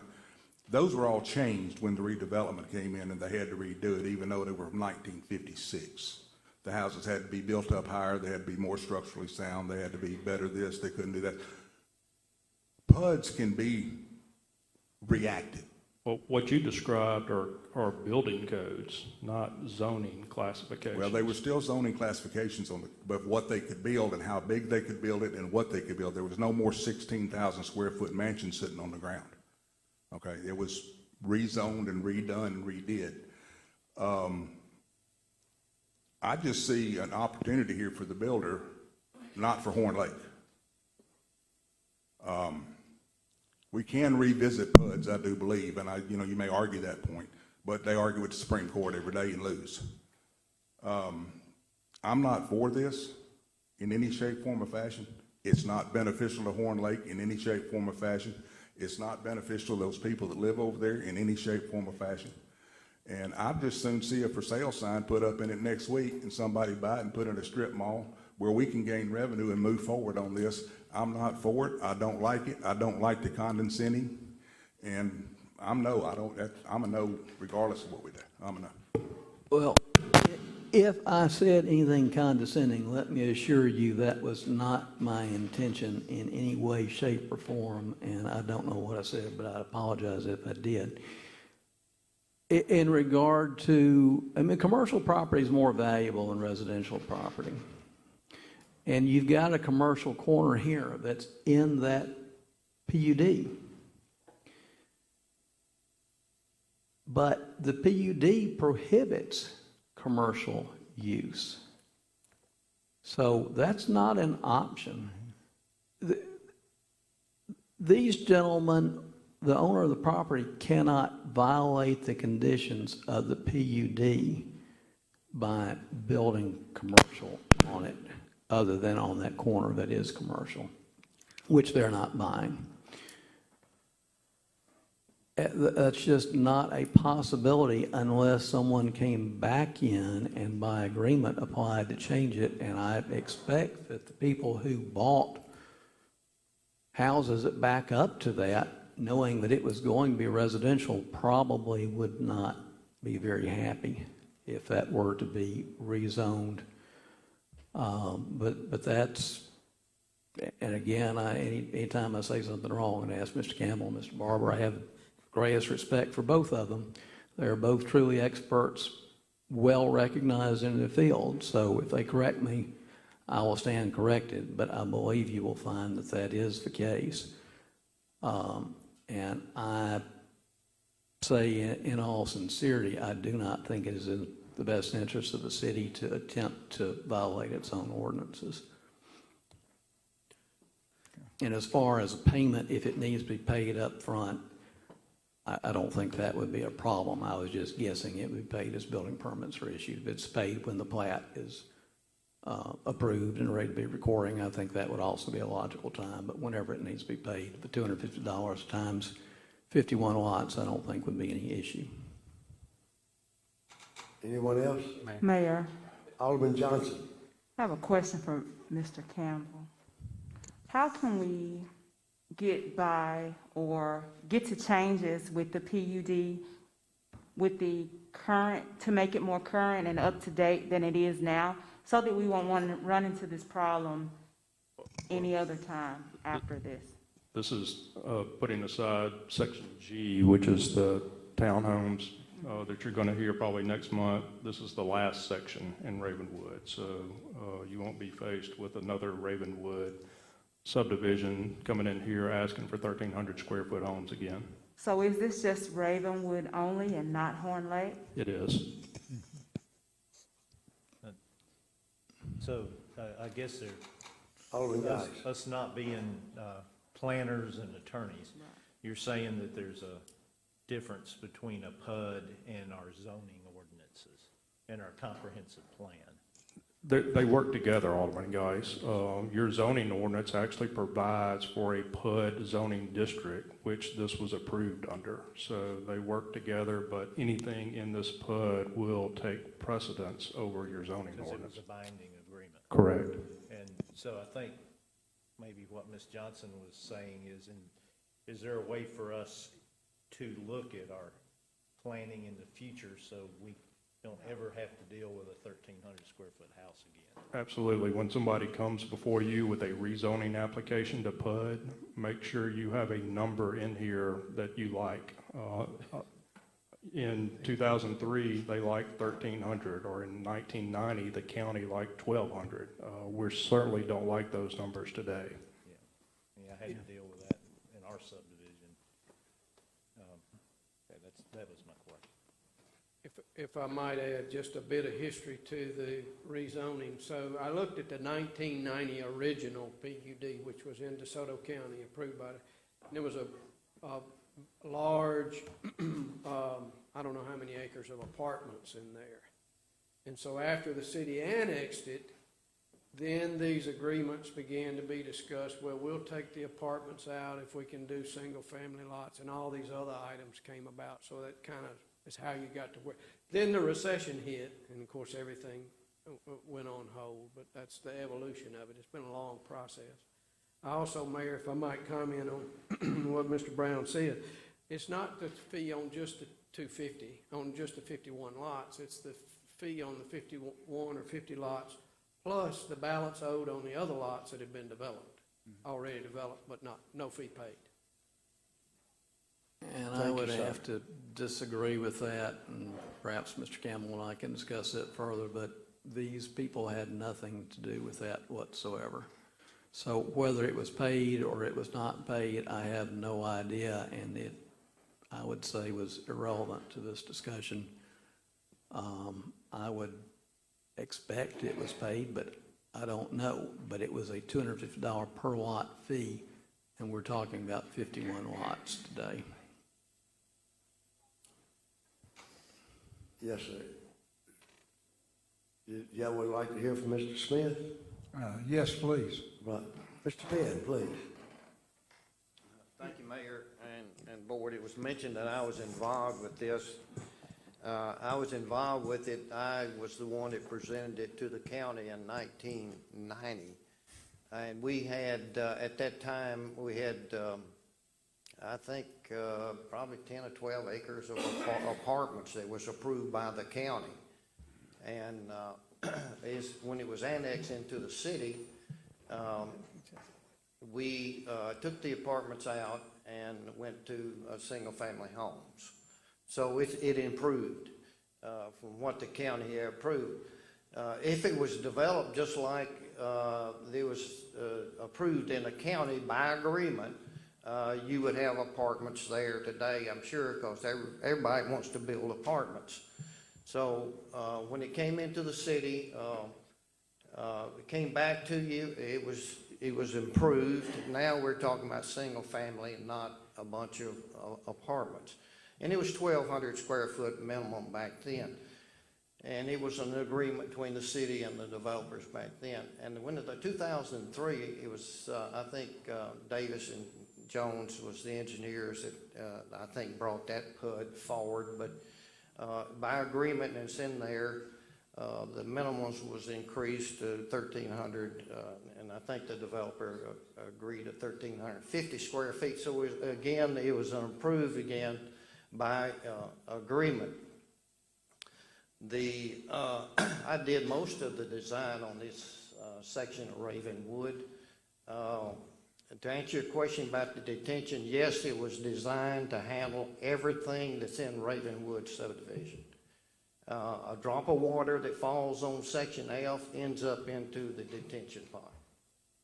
And it was sized that particular time, Vince, I don't know whether it was 10-year or 25-year storm event. That's changed. It may have been a 10-year event back then that we had to design for, but whatever it was, the standard was that detention pond was designed to handle all the flow in that subdivision after it was developed.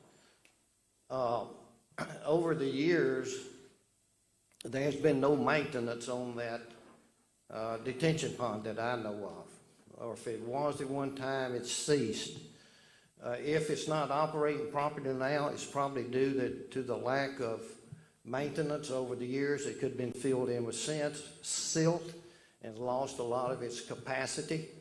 And I think if there's any problems now downstream, a lot of it has to do with the lack of maintenance on that facility.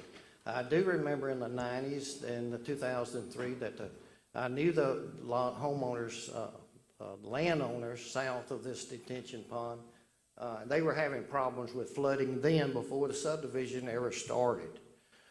It was by agreement we would not increase the flow onto them.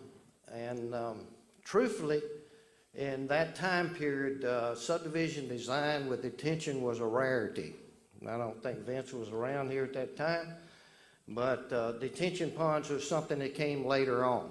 But that took the time because of the problems and the neighbors, detention pond was put in. At that time, there was supposed to be a homeowners association formed. It was not formed. It does say in the PUD documents that that there will be a homeowners association formed for the townhomes, which you're going to hear soon. And that the detention pond and the open area up there, common area up there, would be maintained by the HOA, by the townhomes. That's in the PUD document. Why has, truthfully, why has the detention pond deteriorated? Why hasn't the $250 per lot been collected? I'm going to place the blame on the city of Horn Lake. Y'all, over the years, there was lack of enforcing your requirements when you approved a project. The money should have been collected. It was not collected, and I think any developer, unless somebody puts a gun to his head or whatever, requires it before his plat's recorded, he's not going to pay the $250 fee. Our clients has agreed to pay it beforehand. But this development will finish it out. What good is it for Horn Lake? Well, you're getting 51 more homes. You're getting taxes over 51. You're getting 51 more households. There's going to be buying groceries at Aldi. They're going to your fast food restaurants. They're going to your other restaurants. I don't think you need to take a position that you don't want any more citizens in the city of Horn Lake. I've driven through Ravenwood, and it's a nice subdivision. Now, those 2 or 3 homes in there, it needs maintenance done to it. But there's nice homes, nice community. Most of them are well kept. These will be all 1,500 square feet or larger. I know some of you made the comment, well, we need to start having larger homes. I bought a piece of property recently out on 301 Highway, and I came before you, and that's a place that would need and could sell 1,800 square foot homes, and you're going to have 83 homes out there being built at 301 and DeSoto Road of 1,800, probably 2,000 square foot homes. And it's next to a subdivision where those homes are 1,800 and 2,000 square feet. So it makes all the sense in the world. That's where you would put it. So you're saying that we need more. Well, you are getting more. You're getting 83 homes out there. There'll be opportunities in the future where you will get some homes, it's larger homes, but this is not the spot. You've got homes here, like it says, 1,300, 1,400 square foot. Someone made the comment about, why don't you put a strip center in there? I've done this now since 1970s, and I wouldn't recommend nobody put ice cream cone business on that site there. That is not a commercial site. It is residential, and it was approved residential, and that's the only thing that can go on that site is residential. And you're getting single-family homes built on a residential piece of property. To me, it's a win-win for the city of Horn Lake. I'll answer any questions, technical questions you have about it. Anyone have any questions for Mr. Ben Smith? Questions or comments? Mr. Bill. Alderman Bledsoe. Mr. Bill. Yes, sir. They got them 1,300 square foot houses, but when they put a fence up, don't you think if it's a 1,600 foot house sitting there, it'll sell? Like right now, they're selling before they can put them on the market. Tommy, I did not understand your question. I'm sorry. I heard something. I probably said it wrong.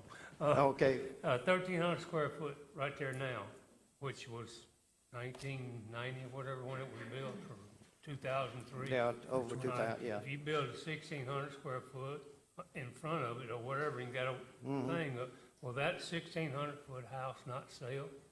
Yes. Now. I was going to say it now. Would it sell in 2008? No. Yeah. And this was proved back then. So it's It really. was proved back then. We can't make. Yeah. The truth of the matter is that I've done this so long, but a builder, we'll say the minimum is going to be 1,500 square feet. In most subdivisions, you'll find out most of the houses that go in there are over 1,500 square feet. And what they got into mind, the same thing I've got into mind. 2008 killed me. And what they got into mind, if we have another 2006, 2007, I want to build a 1,500 square foot house, but in today's market, I'm going to build an 1,800 square foot house because I can make more money. But I'll probably build 1,800. But if another 2008 happens soon, I'm going to go back to building 1,500 square foot houses because that's what's approved. And that's the way it works. That's the way it works. Most subdivisions, the subdivision I just mentioned you, the 83 lots out there, it's the Homer Baker property. It's called Baker Acres that we're developing. The subdivision next to it have roughly 2,000 square foot houses. But if you look at their covenants said 1,500 square feet. Well, why did they build 2,000 if it's 1,500? Well, the market dictated they can sell a 2,000 square foot house, and that's what you have. So you're saying now, if the market goes up, they might go up on their footage. they go up on their size of houses or what? On their, the size of the house. Sure. Yeah. Oh. Ask any builder. He'll rather build 2,000 square foot houses than two 1,300 square Well, foot I know houses, they're I in mean, the that's, business of making money. Yeah. They're saying me, a bigger house can make more money than a smaller house. well, house price, let's say they're $100 a square foot. You build a 1,300, that's 130. But if you build a 1,700, that's $170,000 on the sitting on the same lot that costs you the same money where you build a 1,300 square foot house or a 1,700 square foot house. 2 by 4 costs the same on a 1,300 square foot house as it does a 1,700. Sometimes. Sometimes, but I'm just saying that's why we do that, and the developer here, the builder here has agreed to go to 1,500 square feet, and I wouldn't be surprised if you have houses, it's gonna be built larger than that, but that's the reason we do those things. That's why it's done. Mr. Mayor? Alderman Klein. I had the opportunity to serve on the other side of the planning commission, and so I have a different perspective here. I would have to agree with them. The planning commission had passed this at 1350, if I'm not mistaken.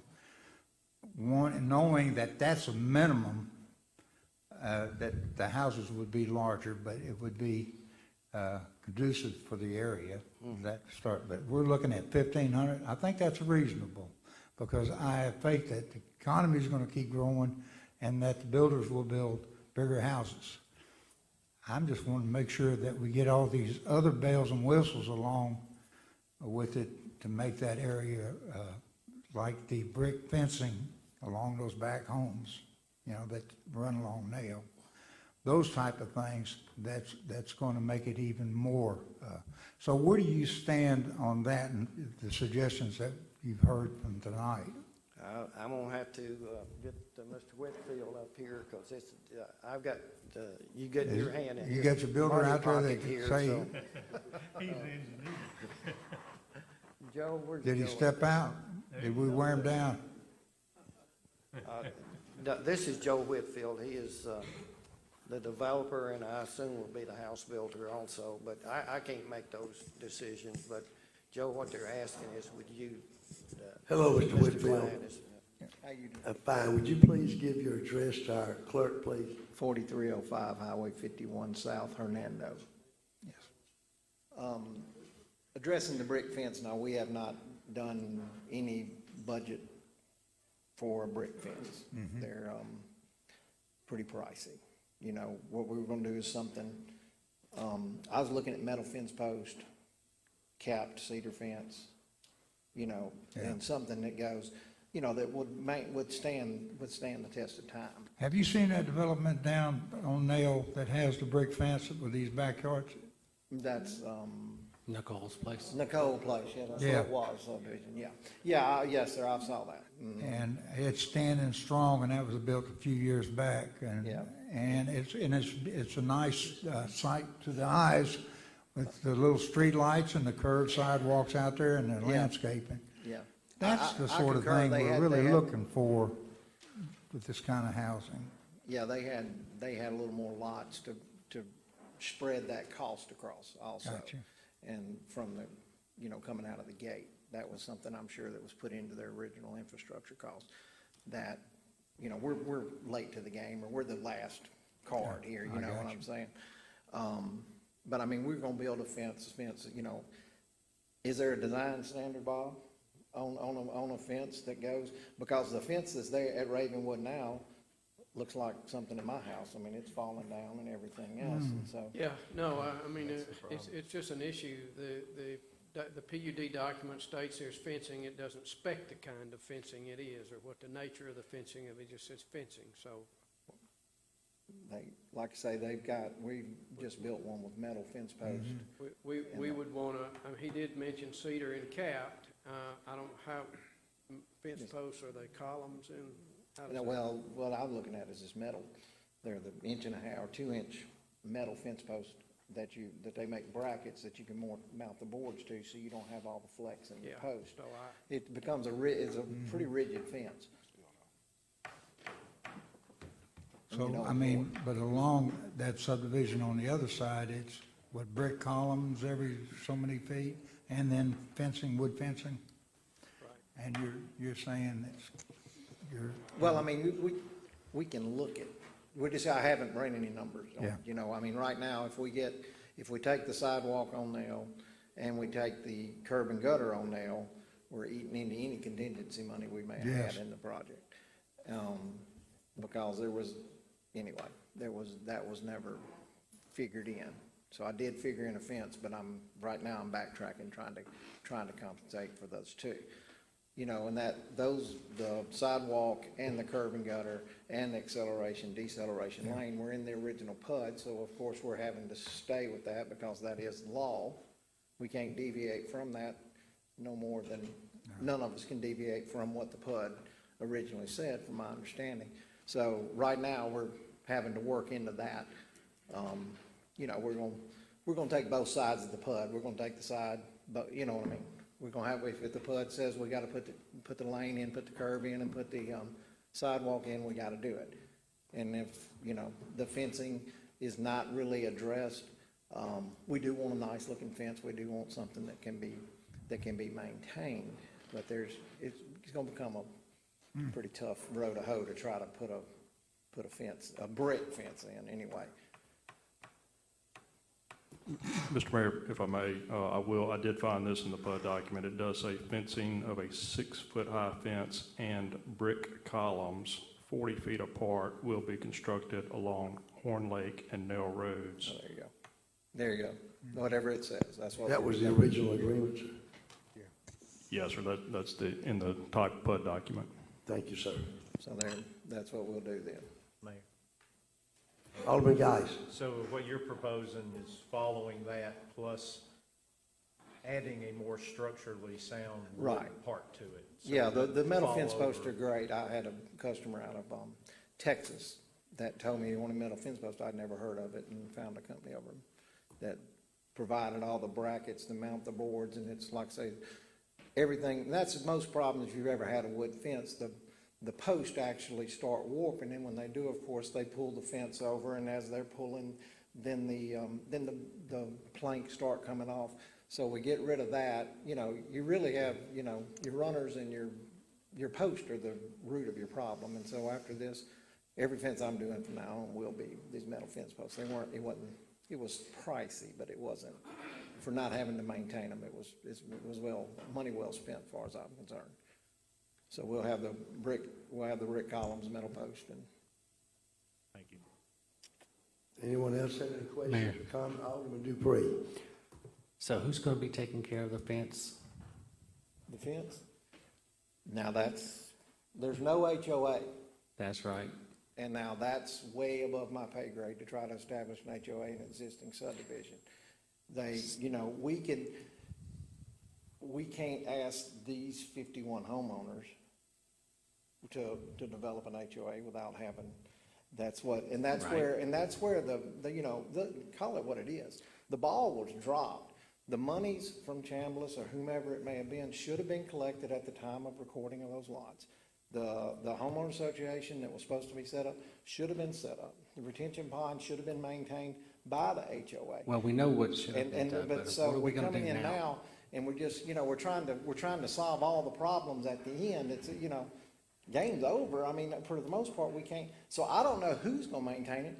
Well, it's if it looks private like the other property, ones- so the city can't do it. And you Well, can't- can we put it There's in not a lot that of the people who are homeowners going are to responsible? fix the fences out there. Okay. As of right now, we have complaints at Ravenwood that You it's should. not being taken care of. You should. I personally am going to go help them. No, So for the I future, concur. we need something. I don't know how we're going to do it, but have you looked at some of the other fences along Nell Road? That's the older parts, they're falling down. They're atrocious. It's an eyesore to the city, so I'm for We can the make brick, it part of because you our don't have to homeowners. do a whole lot of maintenance to that. Yeah, well, we can make it part of the homeowners that those fences adjoin. Is there a city ordinance saying if you own a home that has a fenced lot, that the fence has to be maintained? Then this fence becomes part of each homeowner's property. It becomes their responsibility at each lot that backs up to this fence. So how are we going to enforce them to take care of their? How do you enforce That's it? private property. How do- We who- can't. Code enforcement, the code enforcement would have to do it. We can include it, the fence, as part of each individual lot, not as a whole. Okay? Since there's no HOA, we can't, So if you own 80 feet of fence, that 80 feet from your boundary to your boundary would be maintained by you, and then your code enforcement will have to enforce that. We'll build a fence that's gonna stand the test of time. It's just really hard right now. I mean, We've I got two feel code your pain, enforcement officers. but I don't know, I can't. We can establish covenants that require the homeowners to do that. Oddly, there appear to be no covenants for the rest of the subdivision. I looked, Mr. Smith looked, neither one of us could find any. That's very unusual. Don't know why. Excuse me, Mr. Brown, the board can't hear you. Thank you, sir. Sorry. We can enact covenants that would subject all the lots in the subdivision to a requirement that the homeowner maintain that fence. And as someone said, if, I know you've got ordinances that say that, you can't have a house with the paint's peeling off, or you can't let your yard grow up 6 feet high, or that sort of thing. You can also certainly say that you'd have to maintain a fence, but we would do that in a covenant as well.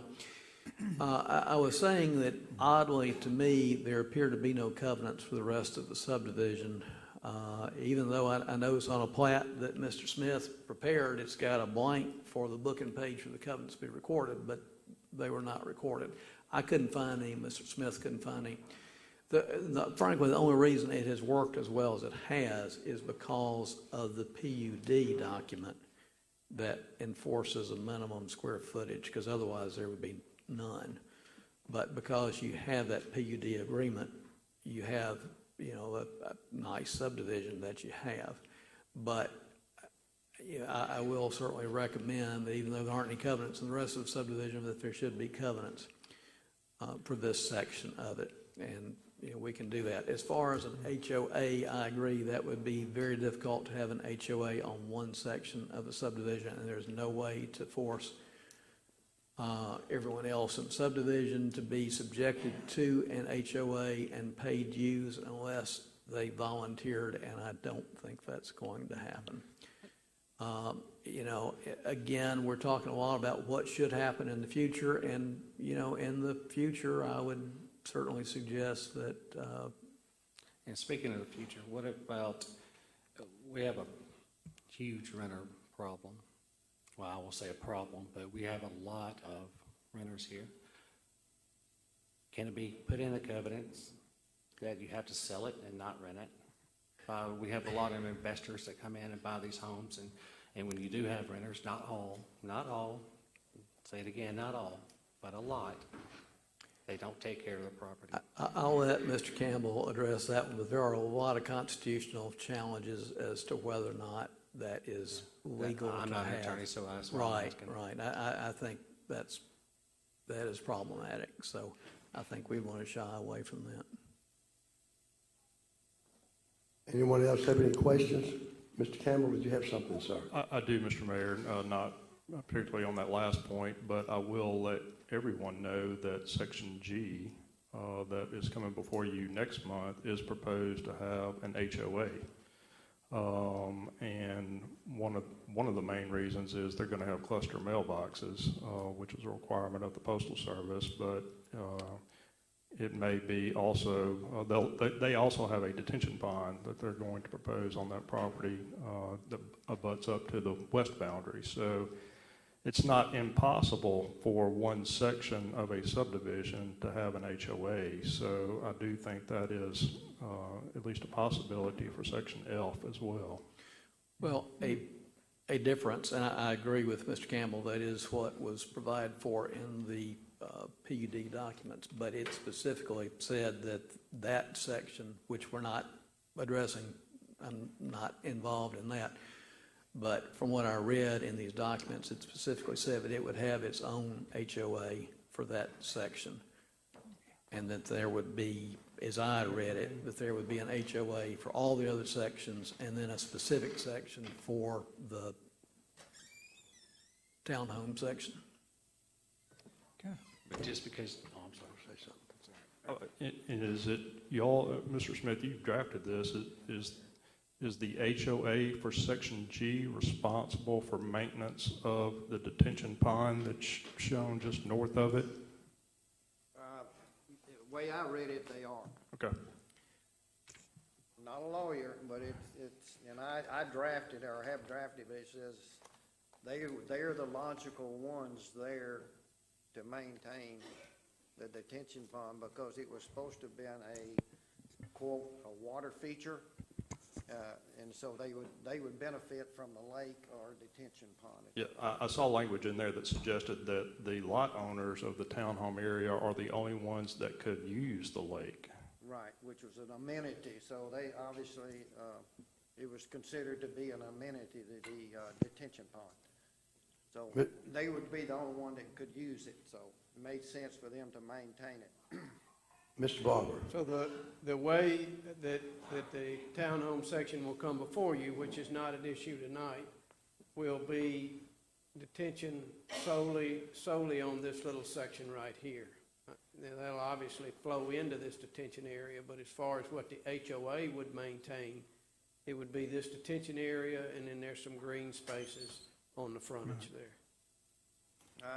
Bob, I can only tell you as the author back, going way back, that the intention was not that they would just maintain that little one. The intention was that they would maintain the big one. Does anyone on the board have any questions or comments for Mr. Ben, Mr. Brown, Mr. Bob, Mr. Campbell? Anybody? Can I say one thing, Mr. Mayor, before I finish? Yes, sir, Mr. Ben, please. I think the position of my client, and Bill can back me up here, said we want to follow the whatever was agreed on by the city in the PUD documents. We agreeing to that. If it says sidewalks, curb and gutters along Nail Road, we agree to that. Other words, the only thing that we're not agreeing to is the minimum square footage of the houses, and we're raising it. So we're in agreement there with it, and we agree we'll do everything the PUD says, but we'll make the houses larger. Thank you, sir. Anyone have any questions, comments? Do I hear a motion?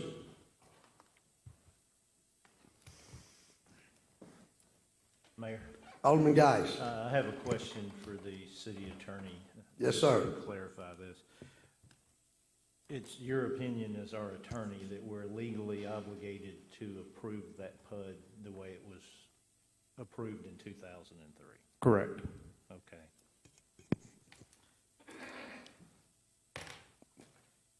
Much as I don't like to, I make a motion on case number 2041 SD Ravenwood F final subdivision approval to approve it with the increase in minimum square footage to 1,500 square feet and the improved fencing as described by the builder.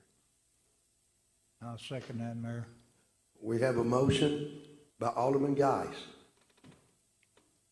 We have a second by Alderman Klein. Is there any more discussion? I had one question, Mayor. Alderman Boston.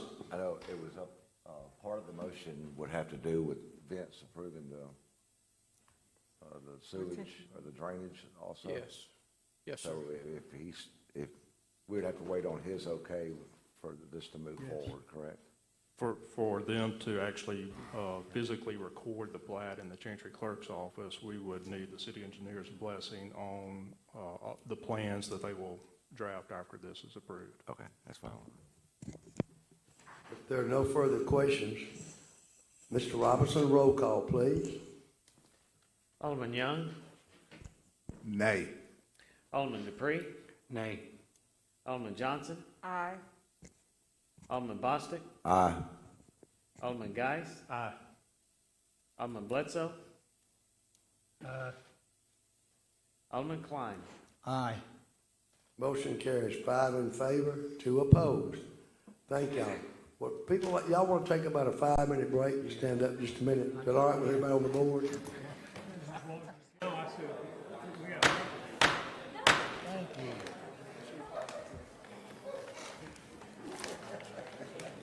Thank all of you for your patience. Hope your legs got some circulation in them. We're moving on down to, I believe, is letter C, case 2044 SD, the Horn Lake Shopping Center. Final approval of one commercial lot. Mr. Barber, please. Yes, sir. Mayor, the case that you just called 2044 SD means subdivision. Horn Lake Shopping Center, this is a singular commercial lot, and it is, as we get to the location of it, this is an item.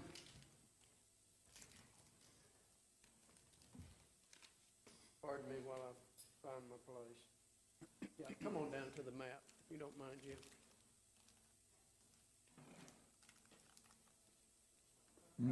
The aerial, go back up. There. Right there, okay. So this is an aerial map of the spot we're looking at. You'll notice Twin Lakes here.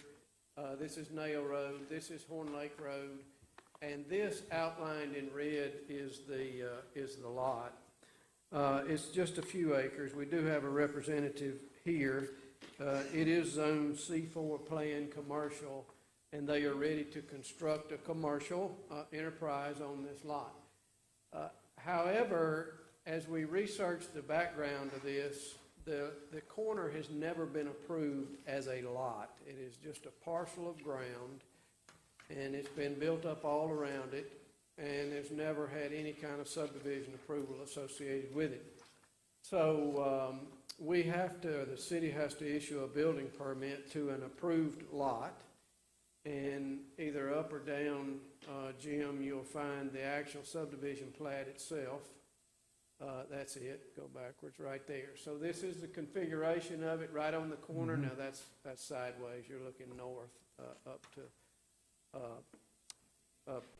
301. I may have said Horn Lake, but this is go around again.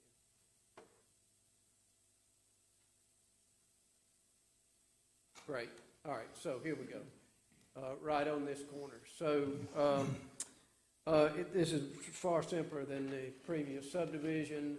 This was heard by the Planning Commission at its last meeting, and it was approved subject to the platting and recording of the lot and all the standard conditions of platting and recording, which means the infrastructure improvements subject to the engineer's comments.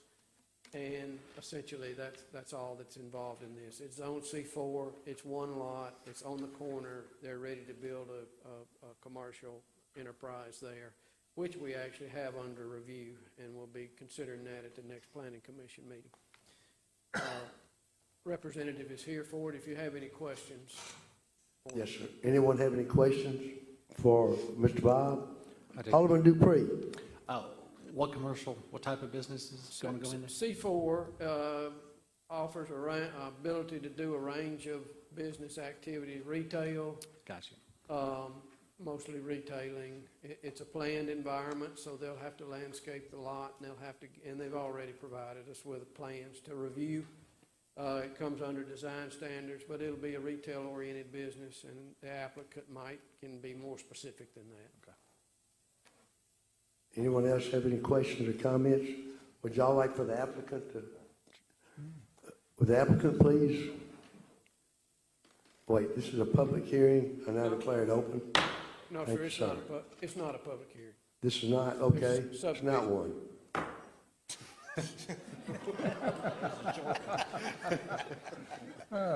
Yes, sir, would you give your name and address to the clerk? You might have to, there you go. Yeah. My name is Niraj Kumar, and I live in 9000 Forest Hill, Arine Cove, Germantown, Tennessee.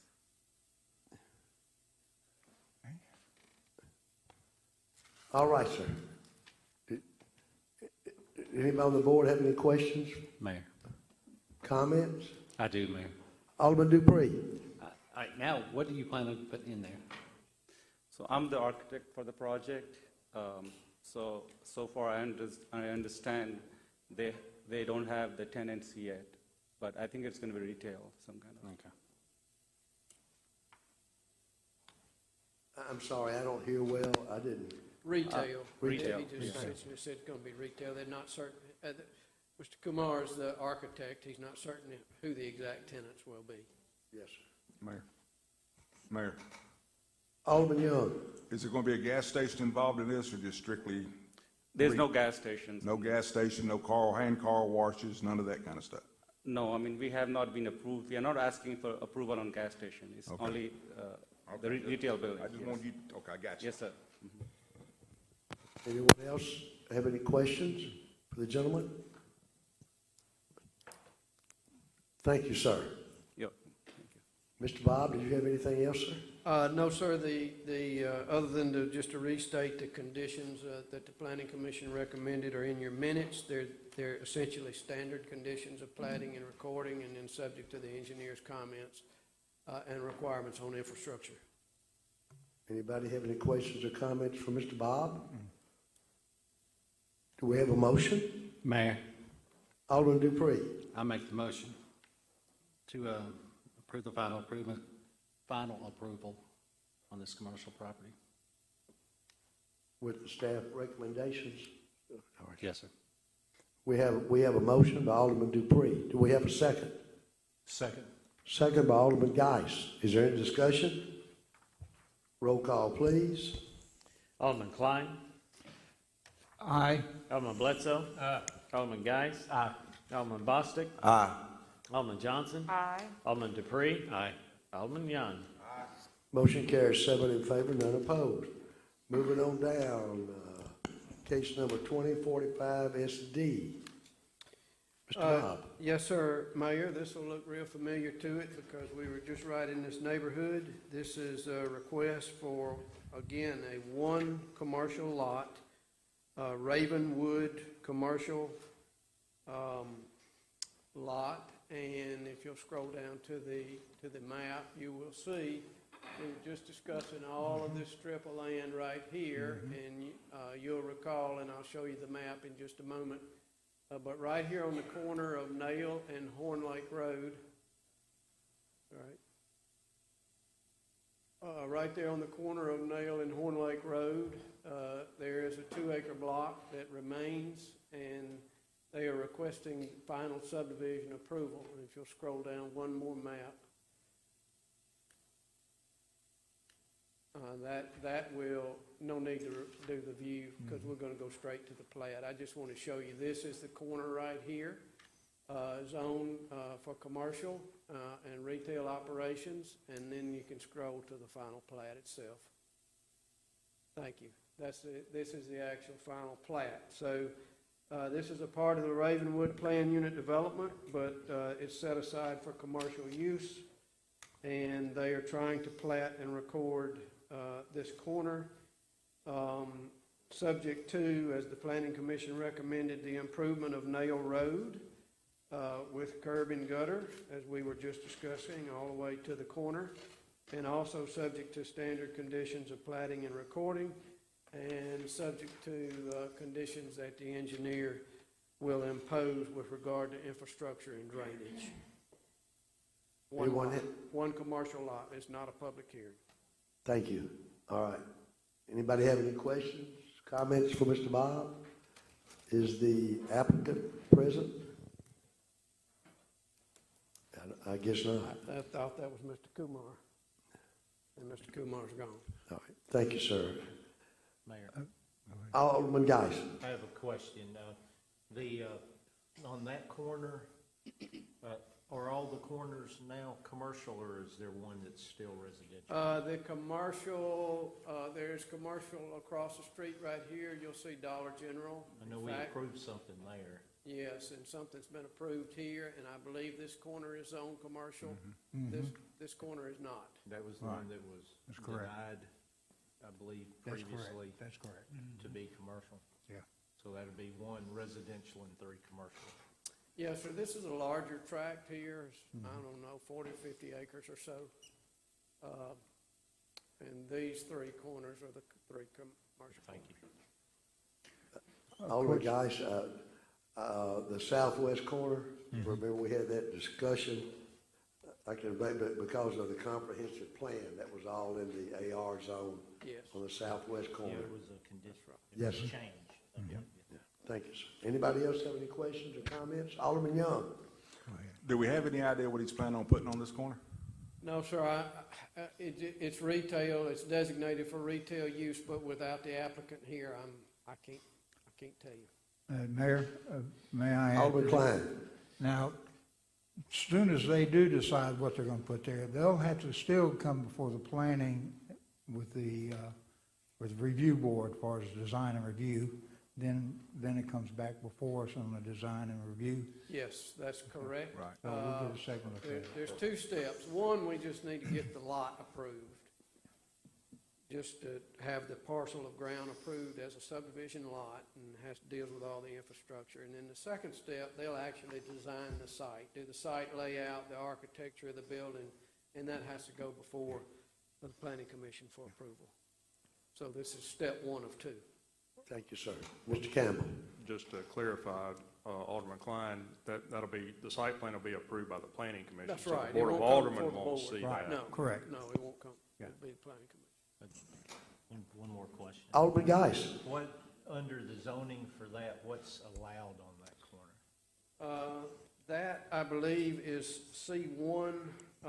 It defaults to the C1 category of our zoning code, and which is, in basic terms, is retailing. It can be a gas station as a conditional use. Any gas station requires a special approval. Under conditional use, we can turn it down. if Yes. it's blocked. Yes. Okay. Anything else, sir? No, sir, that was it. Yes, sir. Anyone else? Alderman Young? No. All right, if there's no more discussion, do we have a motion? Mayor, I make the motion. Alderman Klein? Was that you? Dupree. Alderman Dupree? Yes, sir. I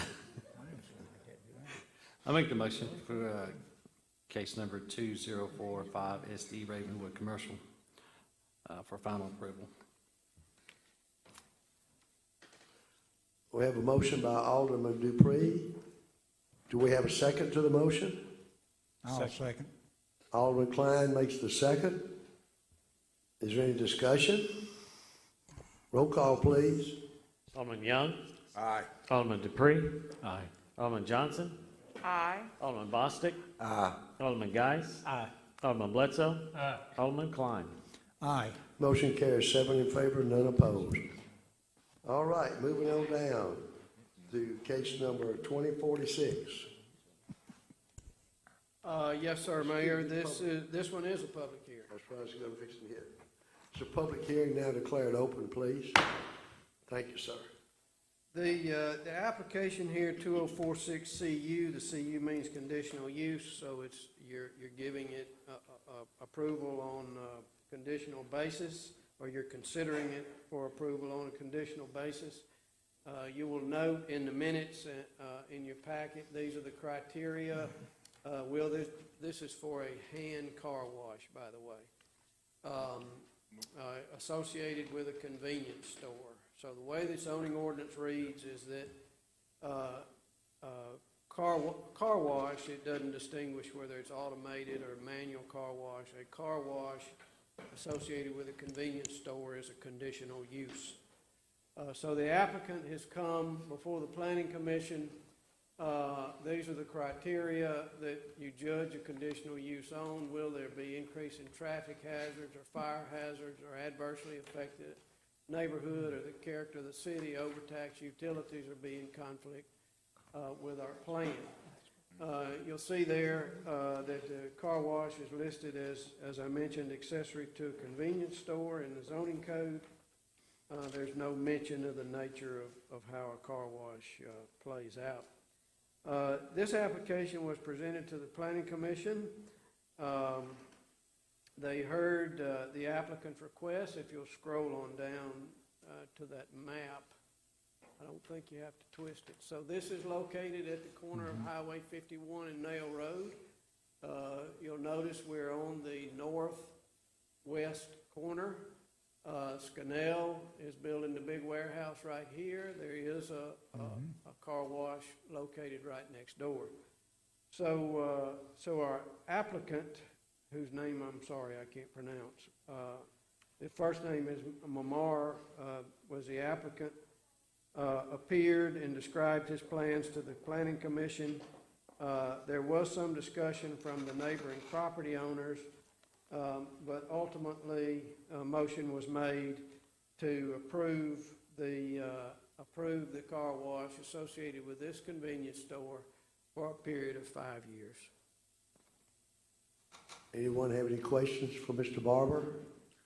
Mayor, Alderman Young. you said there's also going to be a convenience store placed back in there again, or in association with the car wash?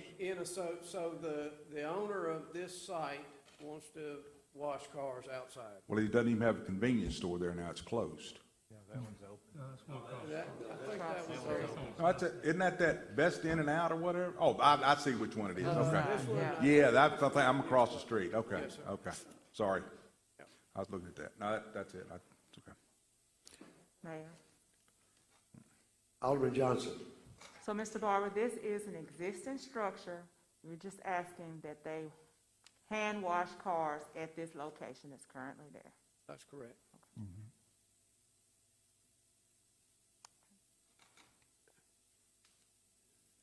Anyone else have any questions or comments?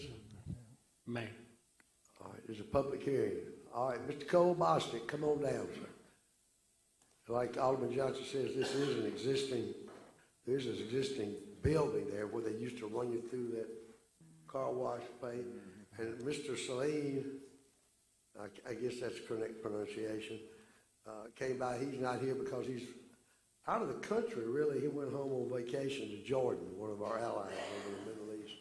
And he already had all of his paperwork. So he apologizes to the board. Hey, Mr. Cole. Hello, sir. How are you? You got Mr. Cole's address, Mr. Robinson? All right, we're set. Go All ahead. right, good deal. Thank you. Thank you for the opportunity. I just want to make one quick comment with conditional uses over the years. I want to ensure that the board follows through with the timing constraints that are put on conditional uses. Oftentimes, a board will approve a 5-year conditional use, and then a board could change, or it falls by the wayside, or the planning directors change weekly. And so it is necessary that there needs to be a system put in place to have some accountability for the 5 years anytime a conditional use is passed. And I also want to say too, I know that there are 2 hand car washes next to each other. And while we may have personal opinions about that, I do think it's important we follow our zoning ordinances. And if in our capitalistic society, I think it's important that if a business wants to open, they can open next door to another existing business exactly like them. Look at Walgreens and CVS all over DeSoto County. So I think that we need to keep our opinions aside and have some accountability as far as conditional uses are concerned. Thank you, sir. Anyone have any questions or comments for Mr. Cole? Alderman Geis. I agree with you. The previous hearing lets us know when the city doesn't follow up on stuff, what kind of mess we can get in. So hopefully in the future, we don't allow that to happen. Yes, sir. Thank you. Anyone else have any questions, comments? I do. Alderman Dupree. We have 5 car washes in the little city of Horn Lake already. 5. That's all I got to say. Legally, that's a conversation with Mr. Campbell, that zoning ordinances cannot, to my understanding, limit things. I'm not saying anything about zoning. No, that's what, my understanding is that's what dictates what businesses go places. And so whether liquor stores or car washes, things of that nature all go through zoning. And I understand your concern as well, but I just think it's important that we balance our regulations. This has nothing to do with regulation. It's just, I made a comment. We have 5 already. That's all I had to say. Thank you for the information. Anyone else have any questions or comments? Thank you, Mr. Cole. Thank you, Mayor. Thank you, Board. Anyone else have anything to say in the audience, for or against? Mr. Francis J. Miller.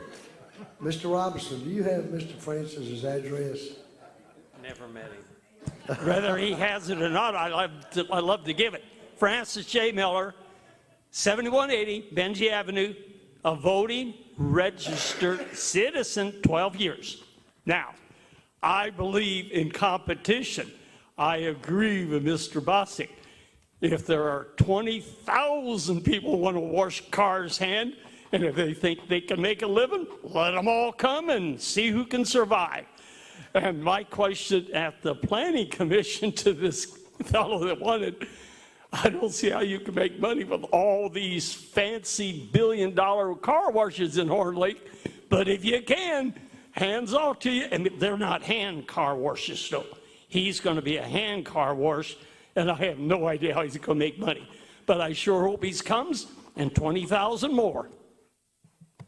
Anyone have any questions or comments for Mr. Miller? Thank you, sir. Anyone else have any comments? Pro or con? All right, if not, I declare the public hearing closed. Do we have a motion?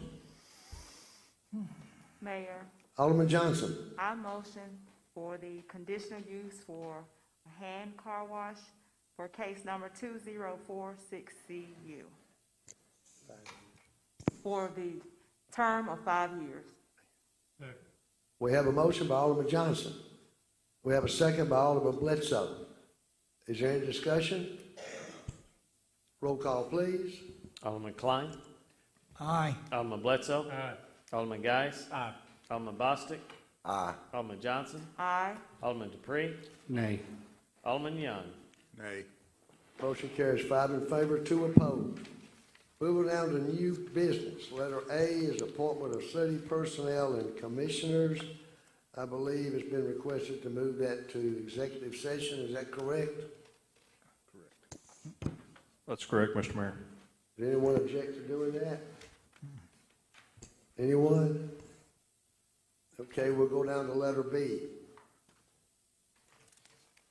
Mayor, Alderman Boston. I'd like to make a motion to move, actually it's letter A on our new agenda, letter B on the old agenda, Okay. to executive session also.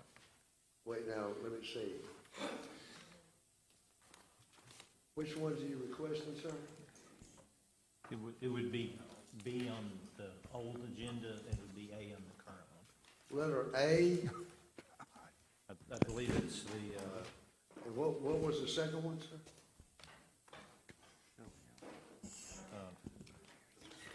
The MML conference. What one?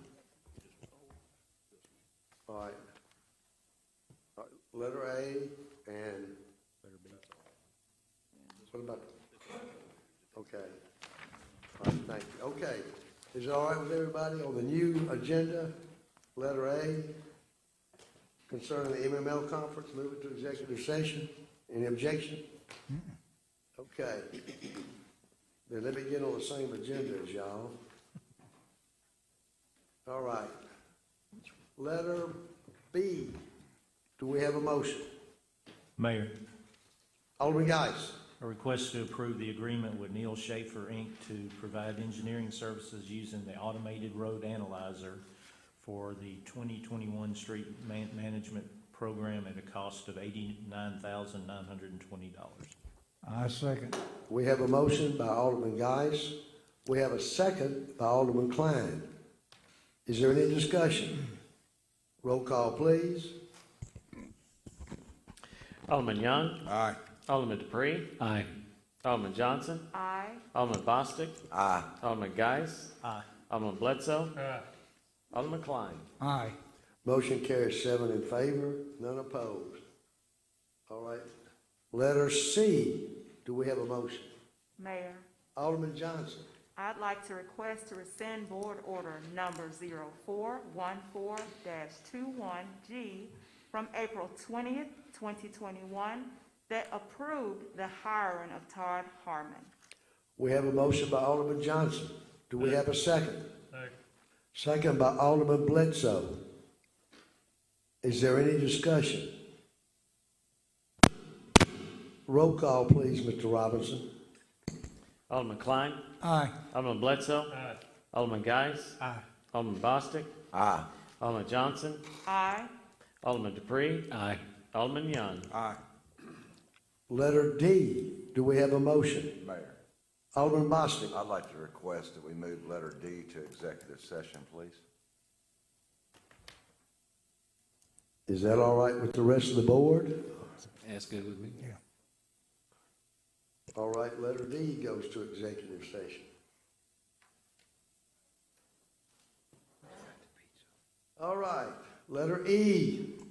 Mayor, Alderman Geis. A request budget transfer in the utility department. Motion by Alderman Geis. Do we have a second? Second. Second by Alderman Bledsoe. Is there any discussion? Roll call, please. Alderman Young. Aye. Alderman Dupree. Aye. Alderman Johnson. Aye. Alderman Bostic. Aye. Alderman Geis. Aye. Alderman Bledsoe. Aye. Alderman Klein. Aye. Motion carries 7 in favor, none opposed. All right. Letter F, do we have a motion? Mayor, Alderman Johnson. I'd like to request to extend board order number 03-08-21A and number 03-09-21B from March 2nd, 2021 to the 2022 budget year due to the national reduction in vehicle production.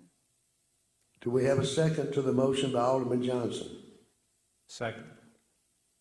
Alderman Geis made the second. Do we have any discussion? I do. Alderman Bledsoe. Is that March, this is your question, is it gonna be at the same money go to the other budget? Correct. So you can move it from one year to the next? Well, the same expense, we won't remove the same money, but the same expense will be budgeted in the Public Works budget. It's the vehicles he already ordered. If we cancel the order, who knows if we'll ever get it back, because we're on the list. These were approved back in March. And the production of vehicles, these vehicles are made down in Mexico, so I'm afraid if we cancel it, we'll never get them, even next year. So it's gonna have to come out of his budget for next year? Correct. So you He'll gotta put have it in to, there? yeah, he'll have to put it in his budget. it over, right? You can't move money from one to another. So the price is locked in, though? Yes. Okay. We just didn't want to have to Just cancel, wait rescind this board order and do it again, because we may lose, we'd have to go under a different contract. Any more discussion? Roll call, please. Alderman Klein. Aye. Alderman Bledsoe. Aye. Alderman Geis. Aye. Alderman Bostic. Aye. Alderman Johnson. Aye. Alderman Dupree. Aye. Alderman Young. Motion carries 7 in favor, none opposed. Has letter G been stricken? No, it now reads on the new budget, it's the approval for the John Deere. Okay. Well, on letter G, do we have a motion? Mayor, Alderman Geis. request to accept the bid from John Deere for the 325G compact track loader at a cost of $56,784.08 with a RC72B rotary cutter at a cost of $5,712.80, being state contract price. We have a motion by Alderman Geis. Do we have a second? Mayor, I'd like to take that cutter off because it's 4 to 6 months out. Sir? It's 4 to 6 months out to get the cutter. I'd just like to just take that off right now because it would end up in next year's budget if it's 6 months before we get it. So I just want to get right now just the John Deere, but not the cutter. So you want to scratch the cutter? Wants to amend. Do you want to? I'll amend my motion. All right, sir. Second. We got a motion by Alderman Geis. Motion by Alderman Geis, second by Alderman Bledsoe. Is there any discussion? Roll call, please. Alderman Young. Aye. Alderman Dupree. Aye. Alderman Johnson. Aye. Alderman Bostic. Aye. Alderman Geis. Aye. Alderman Bledsoe. Aye. Alderman Klein. Aye. Motion carries 7 in favor, none opposed. All right, letter H. Mayor. Alderman Dupree. I move to make the motion for H, adoption of the resolution requesting the Department of Finance and Administration to adopt a resolution to declare the necessity for the assurance of the State General Obligation Board Twin Lakes for the water filtration system project. Is there a second to the motion by Alderman Dupree? Second. Second by Alderman Geis. This has to do with the $250,000 coming from the state. We have to have this in order to get our hands on that money Representative Eubanks worked to get us. Any discussion? Roll call, please. Alderman Klein. Aye. Alderman Bledsoe. Aye. Alderman Geis. Aye. Alderman Bostic. Aye. Alderman Johnson. Aye. Alderman Dupree. Aye. Alderman Young. Aye. Motion carries 7 in favor, none opposed. Letter I. Mayor, Who? Alderman Young. consideration for upgraded streetlights for the Foundation Fairfield development. I'd like to make that a motion that we do that, please, sir. We have a motion by Alderman Young. Do we have a second? Second. Second by Alderman Geis. Is there any discussion? Mr. Mayor, I sent that request out, so I'll be glad to try to answer any questions that anybody has about those Curious what a consideration. upgraded streetlights. I think it's a great idea. I mean, it's gonna look nice over there. We wanna improve it. I mean, those lights are gonna be nice. Anybody else have any questions? All right, roll call, please, Mr. Jim. Alderman Young. Aye. Alderman Dupree. Aye. Alderman Johnson. Aye. Alderman Bostic. Aye. Alderman Geis. Aye. Alderman Bledsoe. Aye. Alderman Klein. Aye. Motion carries 7 in favor, none opposed. Letter G. Do we have a motion? Mayor, Mayor, Alderman Geis. a request to set public improvements in Holly Ridge subdivision, section C, conditioned upon completion of the city engineer's punch list, and to set the warranty period surety in the amount of $60,000. Second. We have a motion by Alderman Geis.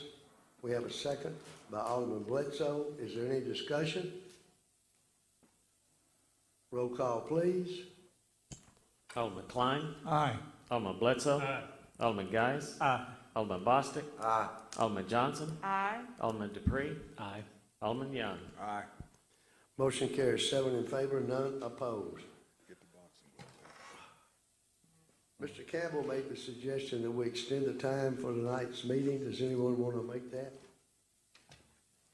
Mayor, I make a motion to extend the time. I'll second that. Motion by Alderman Geis, second by Alderman Bledsoe. Is there any discussion? Roll call, please. Alderman Young. Aye. Alderman Dupree. Aye. Alderman Johnson. Aye. Alderman Bostic. Aye. Alderman Geis. Aye. Alderman Bledsoe. Aye. Alderman Klein. Aye. Motion carries 7 in favor, none opposed. All right. Mayor, Alderman correspondence. All right. I see we have 2 things listed under it. I've never seen that before. Do we just go read them off? Is that how it goes? Well, Mr. Mayor, I think what we did last time was we went ahead and went down the road to find out if anybody had anything they wanted to discuss that wasn't on the agenda, and then we came back to the 2 listed matters to address them. Thank you, sir. All right, I want to thank everyone, all of our department heads, all of our staff here in the city, everyone for the great job they do. I want to thank Mrs. Ajo especially for all the hard work she has put in. Did you have anything to say, Ms. AJ? I just want to let everybody know that we're going to have our veterans program this year at the Lincoln Center, and that's going to be Tuesday, November the 9th at 9 o'clock. So we hope that see all of our veterans and their families, guests, here out and join us in celebrating the veterans. November the 9th? Yes, November the 9th. It's free for the veterans and their families, I believe. It's free for all attendees. You just have to make sure you get your name in the pot because the seating is limited. So please contact you, Mrs. AJ. It's always been a great program in the past, a way to express our appreciation to our veterans, their families, and to honor the memory of those who've gone before. So please join in. Mr. Robinson, I believe you have some good news for the city tonight. Yes, I had placed at your seat a couple things. Since everything went out, I did place the sales tax chart at your seat, and we did have close to 600,000 come in for sales tax, which was 64,000 better than this time last year. But that is on your sales tax chart. I did update your year-to-date budget sheets, which are on the other, the smaller sheet, the 8.5 by 11, because we had ad valorem come in today, and also the internet sales, which is the third highlighted line that it states municipal infrastructure. The internet sales was passed over a year ago. This is going on the second year, and we get that those funds in. But just going on that sheet, you'll see the ad valorem is at 90% in for the year. We're almost at $5 million so far for ad valorem. With what we got in for sales tax, you will see that we've exceeded budget already. Sales tax was budgeted at $5,650,000, and we have $5,664,770. So we're a little over 14,000 over budget, which is a good way to be over budget in the revenue. And then that municipal infrastructure, you can see we had budgeted $250,000 because we didn't know how internet sales was going to go. A lot of the cities kind of just tried to do a forecast. You can see for the year, we get the internet sales in January and we get it in July. So we just got July's today, and that puts us at $755,000 for the year. I met with Vince on Friday, and we discussed some things for next year's budget, and some of the things we talked about were streets and everything. Next year, we will have close to $1 million already in the Municipal Infrastructure Fund, which is designed for streets. So that will be something that we'll be continuing to discuss. And now that you all passed the street scanning process, we'll have a good idea after that is done where we can use some of these funds. You will see on the next page, I just highlighted the sanitation revenue, one of the last ones on the revenue funds. I just wanted to note because throughout the year, you've been seeing a zero there because we hadn't been transferring the BBI funds, and this discussion came up before. We do have BBI funds for utility funds go through a different software than our Munis, and we have had that discussion. But Miss Julie had put all those in, caught us up, so we're 388,000 away from being on budget with the sanitation revenue. And then I did color copies of the chairs so you could see what those look like. And there were comments last time on the chairs, so you can pick your favorite. There's about 8 of them there. And if you don't like that, just let me know. But that's some of the things that I had put together, but we definitely do need some new chairs. That is all I have at this point. Besides, I did want the board to know, you did move it to executive session, that Miss Marie is here, that we proposed for the finance officer, waiting patiently. So I did want you all to be able to meet Miss Marie out there. Hi, Miss Marie. I can't find that sheet that showed what we got from the internet sales. How much did we get, sir? That came in today at 390,000, a little over 390,000. As all of y'all know, we don't get the cut off the regular 7%. The state cuts that up so many ways, but there's still a nice chunk of change. Anyone have any questions for Ms. AJ or for Mr. Jim Robinson? Alderman Bledsoe. Mr. Jim, all these chairs, we supposed to vote on one, or are you gonna get one for everybody, whichever one they want? I mean, not tonight, just kind of, if you have time, just let me know if there's one that you like or dislike, and we'll go from there. Anybody else have any? Alderman Young. Mr. Jim, as long as these meetings are going now, I'll suggest Lazy Boys with vibrators. Can I second? With massage. Anybody else have any questions for those? All right. Chief Rowell, you have anything for the board, sir? No, sir, I don't have anything tonight. Anybody have any questions for Chief Rowell? Mr. Gary, you have anything for the board, sir? No, sir, I don't have anything. Anybody have any questions, comments for Mr. Gary? Chief Limble, you have anything for the board, sir? No, sir. Anybody have questions for Chief Limble? Mr. Coleman, do you have anything for the board, sir? Thank you, Mayor. Thank you, Board. I do not have anything tonight. Anyone have questions or comments for Mr. Coleman? Mr. Malavasi, you have anything for the board, sir? No, sir, not tonight, other than I am glad to hear you're getting new chairs. I don't know if that applies for down there. Anyone have any questions for Mr. Vince? I do, Mayor. Alderman Young.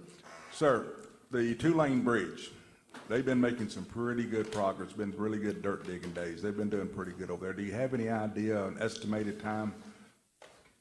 If they continue to get good weather, see, they've got the bottom poured now, so they're probably looking at another, probably 30 to 45 days if we get good weather. If they don't get wet? Yeah. Okay. Anyone else have any questions or comments? Mr. Vince? Yes, sir. What you got on Spike Lane? What's that? Okay. Spike Lane, Yeah, when they Spike. gonna finish asphalt, or when they gonna start? Well, they actually, no Spike Lane, it's in that area, the Boxwood, you know, the cul-de-sacs, they have done some work there as far as the reclamation portion. They've gone out there and done that part. But they haven't done any paving out there yet.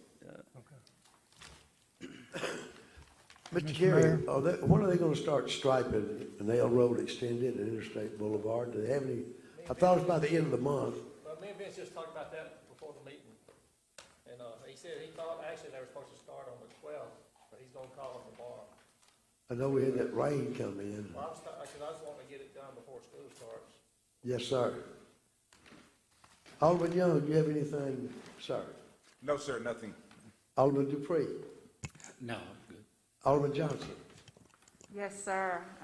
I believe Alderman Young forgot that we do have a school supply drive going on. Not that one, the city one, we have. The one my a wife box. did, Yes. that's the one. Go, you wanna go ahead? I'll pay for that one later. We have a box in the foyer. We are collecting school supplies. They will benefit students here in Horn Lake. Also, Horn Lake Intermediate is hosting a back-to-school day, Saturday, August 7th. There are flyers back there. Again, this is fully benefiting students here in Horn Lake. There'll be food, bounce house, games, and raffles, as well as school supply giveaway for those who need supplies. So please give generously and think about others as we do often. So I appreciate all of you guys for your support. Anything else, Alderman? No, sir, that is all. Alderman Bostic? No, I'll wait till we get to the other. All right. Alderman Geis? No, sir. Alderman Bledsoe? No, sir. Alderman Klein? Well, question for Jim in regards to this new road program. Do they have a management part that goes with that? And will that be figured in this, or is that going to be a separate cost? Well, Vince could speak to that better, but from this, what I understand from the assessment that they give us, it'll rate the roads, and we'll be able to put together a management program based on the rating of the road. All right, so we'll be doing in-house management on what roads get fixed by their categorized. That's correct. There'll be a report that will develop a 5-year plan on which roads to attack first and what method to use as far as preserving them. Thank you. I'm excited about that. Anything else, Alderman Klein? Anything else, sir? No, sir. All right. Do we have a motion to go into closed determination? No, we got some stuff to go through, haven't we? All right. Letter A, discussion of ordinance 90-06-11, section 2-59, citizen addressing the mayor and board of aldermen. Alderman Bostic, excuse me, Mr. Campbell. Mayor, I'll try to lead off on this.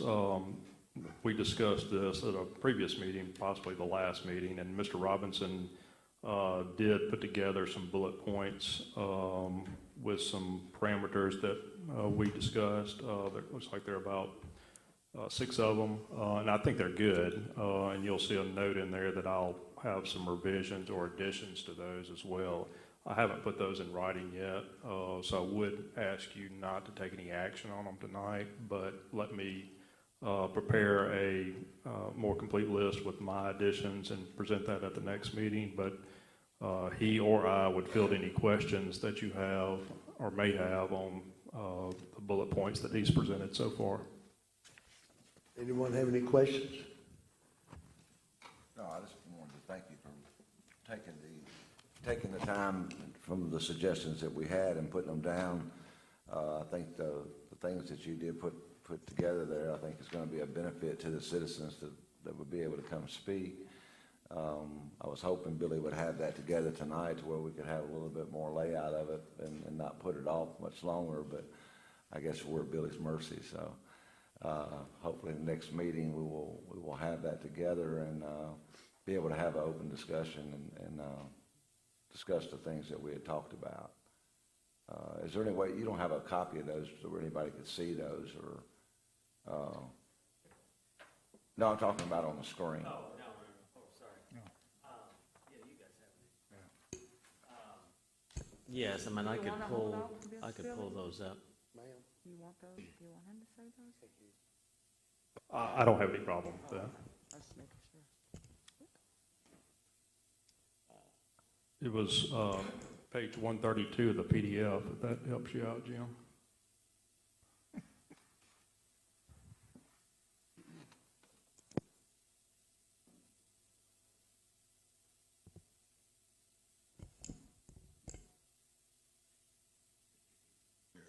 There we go. As you can see that the things that we discussed in the last meeting, Jim was able to put together a lot of the things here that I think would benefit. Just tonight, having people come forward the regular ordinance way and being able to add this amendment to that ordinance, I think that would be beneficial for people to come out and speak, and hopefully after Billy puts his things, legal things to it, or revision, whatever he wants to do to it, hopefully we can come to an agreement that we can get this passed very soon. And that first bullet point I did, we kind of touched on that a little bit, but I actually took that wording from a different municipality. That's exactly how they set theirs up. And the last bullet point, I would probably want to change. I started thinking about that afterwards. And I would want all the department heads to have that handout also, because it would pertain to, typically it would pertain to public works, or parks. It could be discussion, with police or fire. So I would, want to change that for all department heads. Cool. Thank you very much, Jim. All right. Letter B. We heard all the citizens step forward tonight, and we've had discussions in the past.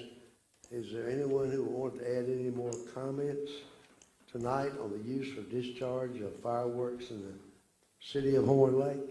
I'm talking about on the board. Mayor,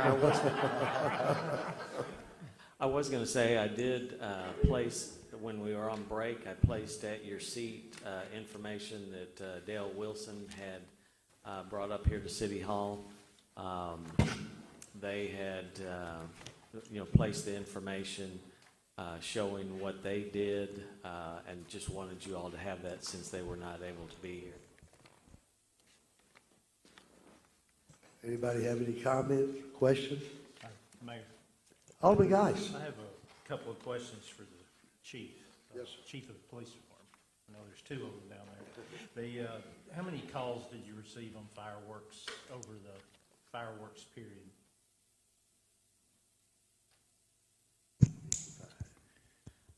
If you look at June 15th through today's date, we have responded to 59. If you look at just the time periods in which the ordinance allows, it was 45. Okay. How many citations were written? There were no citations written. And I know the police officers are out there and Right. having worked there for almost 30 years. We never hesitated on writing a citation or locking somebody up that needed to. What's the issue that they weren't written? The issue is that most of these are first time making contact with the person. We treat these calls no different than we would a noise complaint or something along those lines. Unless the situation is so egregious that it shocks the conscience, then we're going to warn you of what the ordinance is. And we took Alderman Bostick's advice this year and actually handed copies of the ordinance when we made contact with people. But a lot of these calls, you have to keep in mind too, no contact was made with anyone. We'll get a call in that says somebody, 3 streets over is shooting fireworks. Well, when we get 3 streets over from where the call is directing us to, there's nobody outside shooting fireworks. So I would venture to say the vast majority of these calls resulted in no contact because it wasn't directed at a specific location. Okay. And I'm sure one of the things we're going to discuss is banning them. I know that was mentioned. Being a law enforcement officer, banning anything, has that ever stopped it from occurring? In my professional opinion, no, sir. There's speed limits that are posted on most streets, and a lot of people disregard those speed limit signs. So that in and of itself, no, I don't think that's the solution. I do think there are some things that we can do different, but I don't think banning them is going to stop this issue. And I think you can look to some of the other municipalities where they are banned to see if that works or not. The ones I checked with showed that they still were responding to fireworks calls. So would that surprise you at all that South Haven and Hernando and Memphis? No, sir, it wouldn't surprise me because I live here and I was out on July 4th and I did see fireworks being shot in South Haven, in Hernando. So no, sir, that would not surprise me at all. One thing about fireworks is I have multiple dogs at my house that are scared to death of fireworks. I have to drug them up with Valium and other stuff to keep them from tearing the house apart and hurting themselves. And I know veterans with PTSD, but my opinion on this subject is that banning something isn't going to stop it. If I thought banning it would prevent more fireworks from going off ever again, I would support that. But my experience on the street and enforcing the law is that it's not. And I agree with your opinion. That's it. Anyone else have any questions or comments regarding Mayor. fireworks? Any member of the board? Mayor. Alderman Young. Thank you, sir. First off, I want to thank the chief and his officers, and I want to thank the fire chief and his responders for what they were able to do. Thank God we had no fatalities in either department of our personnel or anybody else in the city, so they're to be commended for that. I do think we need to make some adjustments. I've looked at this thing, and continuity, we heard it tonight, by getting the used car salesperson part of it, about we need to have continuity. I really think that the ordinance, if we're not going to ban it, and I'm not saying that we're not, I'm just sticking this out there, that we need to have exactly the same number of days in July that we have for January 1st. The same number of days. We need to stop it on the day of the celebration. In other words, July 4th and January 1st, not give it another day. We need to cut back on the time. And this is a question for Billy. And I don't know that we can do this, but like I said, I'm not a legal. I'm just, whatever I am. Shooting a firework at somebody, whether it's a firecracker, a Roman candle, one of these cannon things that they're shooting, no, I don't care what it is. If I was to do that with a pistol, I would be held liable for anything beyond that individual as well. Is there not something as a board, as a law enforcement individual, the fire department, as an attorney, as something, that kind of liability can be placed on the individual? This guy that got his house burned down, yeah, he's certainly going to end up in a courtroom somewhere. I'm well aware of that. But is there not something that when the fire chief got there, or the police officer got there, that we couldn't have done just exactly what Mr. Geist is talking about? Wrote that kid or that kid's father that was not paying. They were shooting fireworks at the tree across the street, and karma got them instantly. That, in my opinion, my little redneck head, they should have been cited tremendously for endangering another person. The same as it would have been if I'd have pulled the trigger and missed you, but I hit Mr. Bostic. Is there not something that we can do to stringent and tighten this up and let people know, hey, you mess up, the boys in blue, the long arm of the law is going to take care of this? Is there not something we can do? Well, civilly, they could be liable in court, just like you described. You know that gentleman's house. He's probably going, or his insurance company perhaps is probably going to, track that down civilly, probably, and try to get damages back. Right. I have not looked at the criminal aspect of it. I suspect there's a criminal statute that may apply to that. It's probably going to have an element of intent to it. And if somebody didn't intend, if they shot it with intent to hit you, yes, they probably could be prosecuted on that, under that statute. If it was an accident, they're probably not going to be able to be charged under it. Okay. To continue, we have video. We have video of this house being shot at with fireworks across the street, Roman. We have video of that. So that would be accessible in court and admissible. So would that not be a criminal as you're talking? It could. That's what I thought. Okay. Thank you. Second thing. I had to grab my, I know, Mayor, hold on. Anything else, Alderman? Yes, thank you, sir. All right. I would also like to investigate the possibility of the first offense. If we're going to ask our police officers to go out and do their job on these nights, which we are asking them to do that, the first offense, I feel, ought to cost them $200. If they're written a ticket and the police officers can do whatever they need to do to prove that they get a ticket the second time, as the chief said, I think it needs to be $200, and I think the second time needs to be $500. If you want to get somebody's attention, you hit them in the pocketbook. And I think we need to give the law some teeth, and I think we need to give our law officers some teeth and our code enforcement people some teeth. And I also think we need to go around the next day and write litter tickets for these knuckleheads that don't pick up their trash after they get through destroying their neighbors' yards. It's awful. That's my biggest concern about the fireworks, is they did not care enough about our city to pick up their cotton-picking trash. Send them to the judge.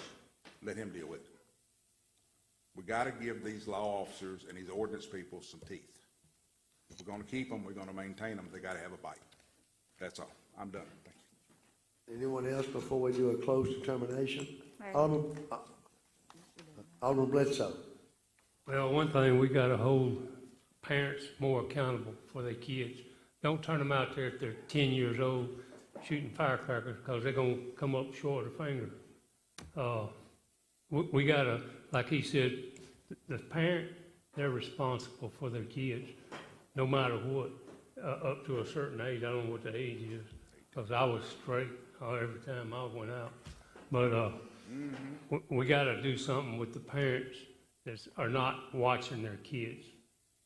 And a lot of that comes from, they're shooting at me. A lot of kids that shooting firecrackers down here probably come from South Haven or Hernando or Olive Branch. We get a lot of help out of Memphis, so I'm just telling you, it's just not Horn Lake folks shooting these. And if we make a law that says you can't shoot fireworks, they're still gonna be coming. But, you know, that's all I say, make the parents more accountable. But my son know what he would've got. Good point, sir. Alderman Johnson. Yes, sir.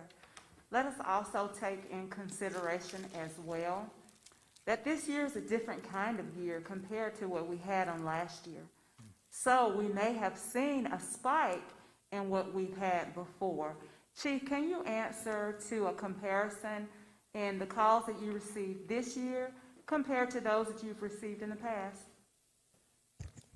Concerning fireworks, yes, Yes, ma'am. The numbers that I'd provided y'all last November, when we last had discussion on this, I'm showing from June 1st to July 15th of 2020, we responded to 89 calls for service concerning fireworks complaints. That same period for 2019, we responded to 40. And that same period for 2018, which is the last year that I had done at the time, we had responded to 39. So you had more last year than you did this year? Yes, ma'am, that's correct. Okay, thank you. Anyone else? Mayor, Alderman Dupree. the fireworks today are not the fireworks that we grew up with.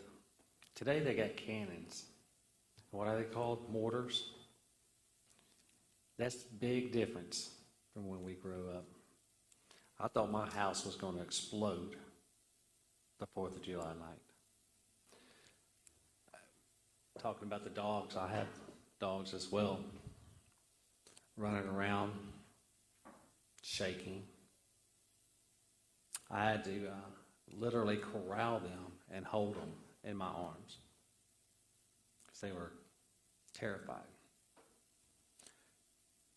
10 years ago, I wouldn't have had to do that because they didn't have the big mortars. So today's fireworks are not like they used to be. So you got to look at that as well. How many people are maybe projected to get hurt more because of the big fireworks? It's not just a Roman candle. Do y'all know what the number one firework is that people get hurt with? It's actually a sparkler. That's the number one thing. But as long as we keep having these big mortars, somebody in the future is going to get hurt big time because it is a bomb. It's literally a bomb. In the state of Mississippi, you only have to be 16 years old to buy a firework. If you go to a pawn shop, try to buy a gun, you got to be 21 and pass a background check. What's the difference between a gun and a 2-inch mortar that you're going to shoot off? There's a bunch of variables that you have to look at, and we all are looking at it now, I think. Even if we set back the times, the danger of today is more than was even last year or 2 years ago.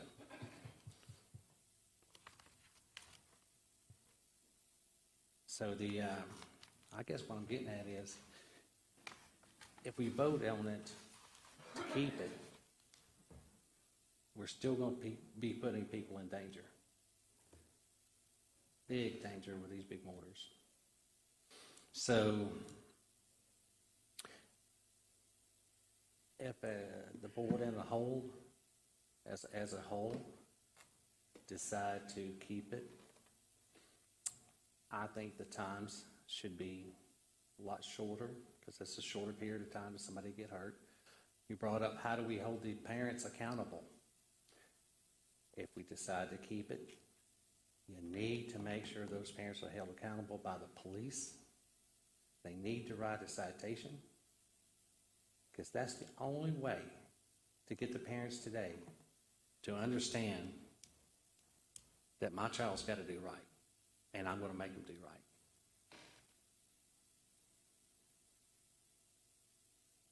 So I don't know how we're going to vote, or the board's going to vote.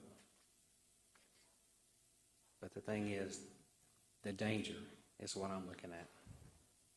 Because of the bigger fireworks and the more fireworks that we're having. That's what I got to say. Thank you.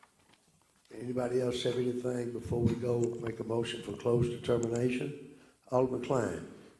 I'd like to add that if for some reason we do keep fireworks, that we do a better job of educating the public. I know in planning, we've approved digital boards throughout the city, and one of the things that we request from the vendor or the retailer is to allow community service on those signs. So if we do, I would recommend that we tap into that. I would recommend that we get the vendors to purchase time on that big billboard to educate the responsibility of an adult and that type, that they pay for that during the period that fireworks is being sold and being fired. That's just a little suggestion there. Thank you, sir. Alderman Bostic.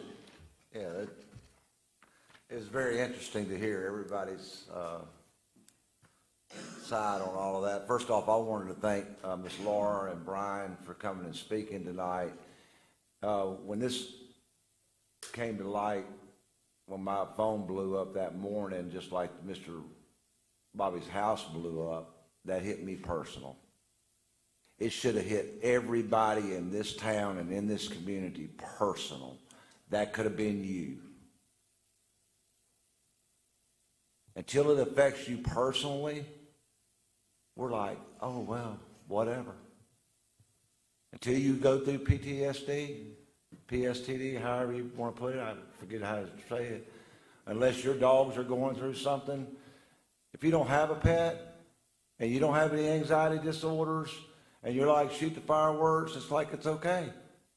But when it affects somebody's home and their car and structures and fires, and it ties up our police department, not only in Horn Lake, but 200-something calls in South Haven and 125 of them in Olive Branch, and DeSoto County out here also running all over the place. Yeah, we can't, it's not going to stop if we banned it. Speed limit, just like the chief said, stop signs. People are still going to do what they're going to do, but we can curb it. We can show as a board that we're going to do our part to not put our citizens in danger and look out for their safety. And how can we do that? We got to unify together to figure that out. Whether we can get a majority of a vote to do away with it, I don't know. But my wife will be real happy with me tonight because I put together a list, 2-page list with solutions. I not only have petitions here with names of people that said stop this, I don't have a petition with names of people that says keep it. I was elected for the people and to be the voice of the people and stand behind what they're telling me. Out of all the calls that I've got and the emails that I've gotten and the texts that I've gotten, not one of them have been, oh, please keep my fireworks.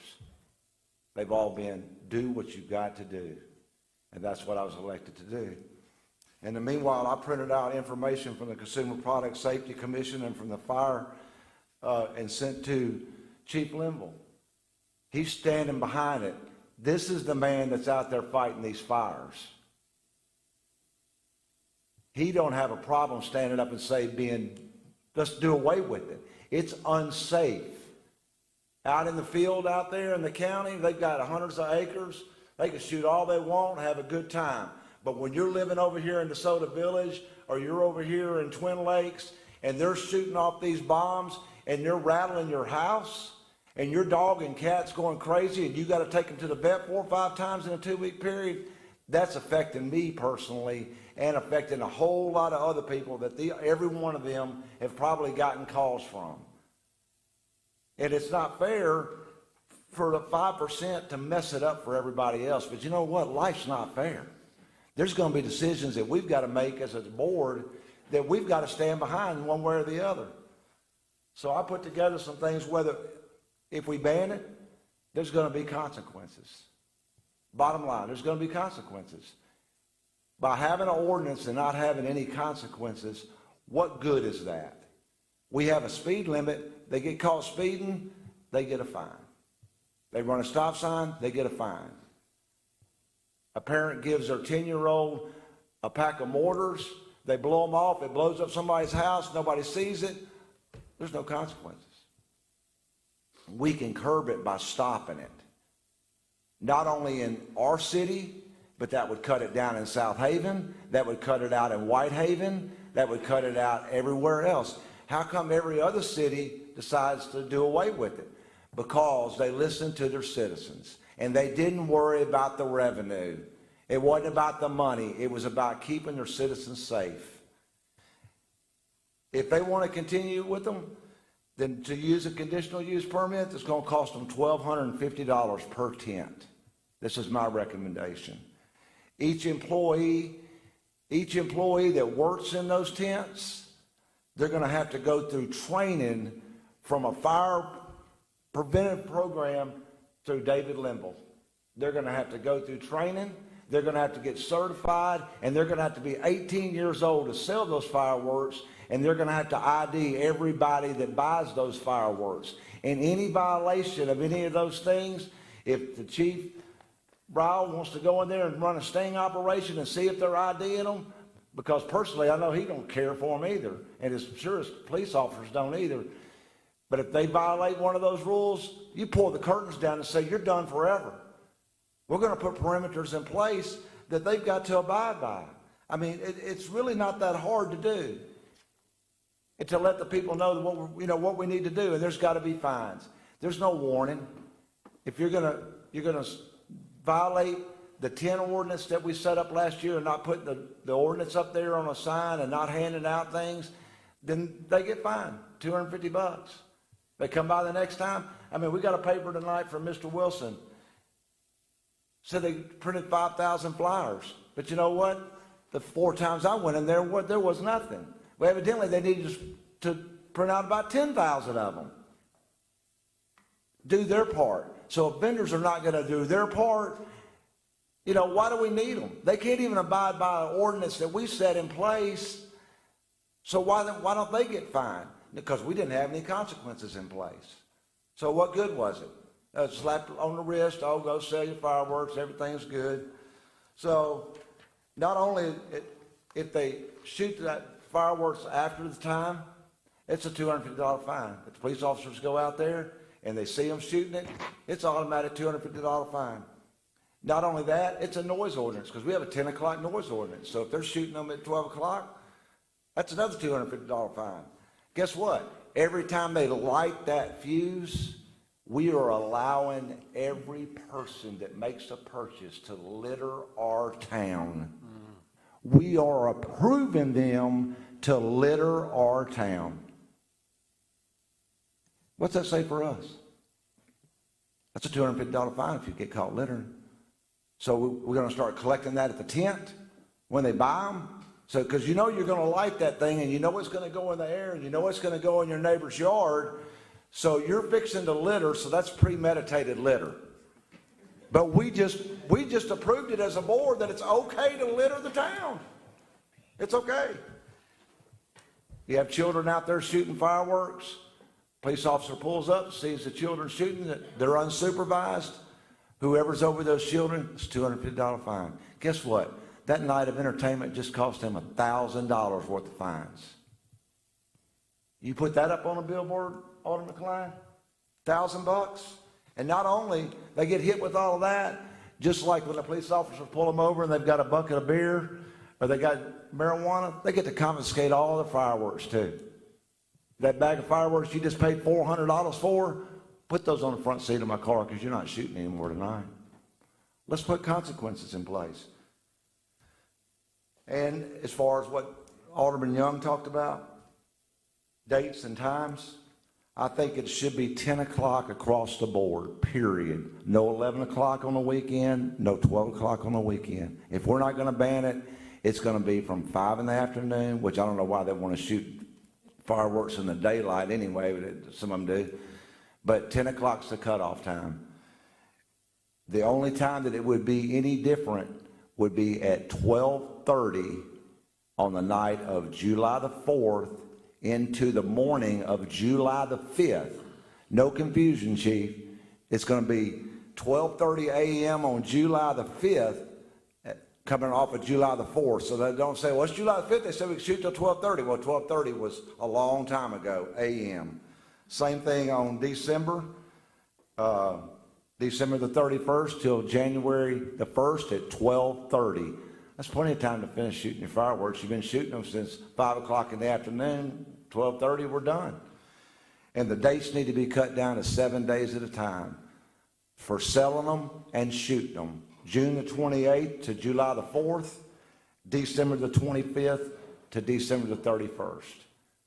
These are the things that we need to put in place if we're not going to have a vote to ban them. Beside all of this being said right here, we were all elected to make sure that we made sure our citizens were safe. By not doing something, none of us would even be sitting in these seats up here, period.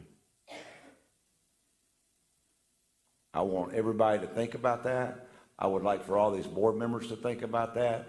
What I proposed, we've got to come up with some solutions. I'm all for banning them. I'm all for not shooting them, not selling them, nothing. Will I get those votes? That's not for me to say. But everybody on this board and every director in this city needs to understand that we are here to look out for the safety of our citizens. And by doing that, we've got to make a stand somewhere. It may not stop it. You're right, Alderman, guys. It don't stop people from speeding, but we have speed limits. If we stop one at a time, then we stop two at a time, we stop three at a time, and we start counting. And then they've realized we're not going to Horn Lake to shoot fireworks, because that last time I was down there, it cost me $1,000. Thank you, Mayor. Thank you, Alderman. Anybody else have any comments? Mayor, Alderman Johnson. like Alderman Bostic said, we all have been elected to represent our citizens. I have not received a call at all in regards to shooting fireworks. So, as you said, I too have been called to represent. So, I do understand where you're coming from, saying that you are here for your citizens. I also want to bring out that fire safety training for those who are selling the fireworks, it may not be for those who need it. Why would they need fire training if they're selling them? Are they going to demonstrate to others? What are they going to do? How would that benefit our citizens for them to be trained with the fireworks? I think they do it, and I actually wanted to say also that we could send that training to the schools and have all the schools, the children go through a training class prior to that. I just think that the person that's up there selling it needs to know exactly what they're fixing to hand to this person. And it would be important for them to understand, to be certified, that is a firearm. That is not a pump that you like to light it. This is something that's fixing to explode and rock somebody's house. And they need to understand what it is that they're selling. Okay, gotcha. That's the thing. And if we could get it in the schools and teach the children the importance of and the dangers of it, that would be a great program to start too. Okay, gotcha. In addition to your list that you said if it we don't ban the fireworks, could we possibly limit the types that are being sold? No, because they're all Class C fireworks. Okay, gotcha. All right. Anything else, Alderman? No, sir, that's all. Alderman, whichever one of y'all wants to go. Oh, I just want to go in a different direction with this. the taxes on the sales, where do they go? Do they come to the city?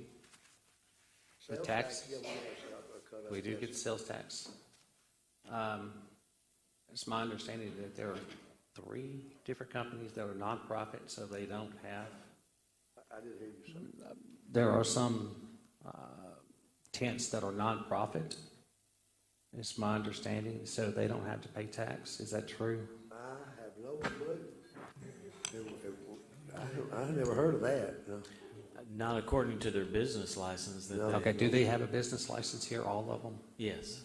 Okay, where are they based out of? Believe most of them are in DeSoto County. I know Mr. Wilson is, and he's got a majority of the tents.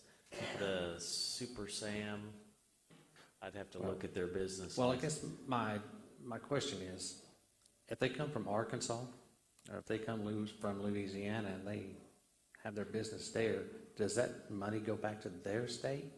Because I think some of them come from Arkansas here. We get the sales tax. So we do, okay. So I'm learning, so I just want to make sure this is correct, so. Fair question.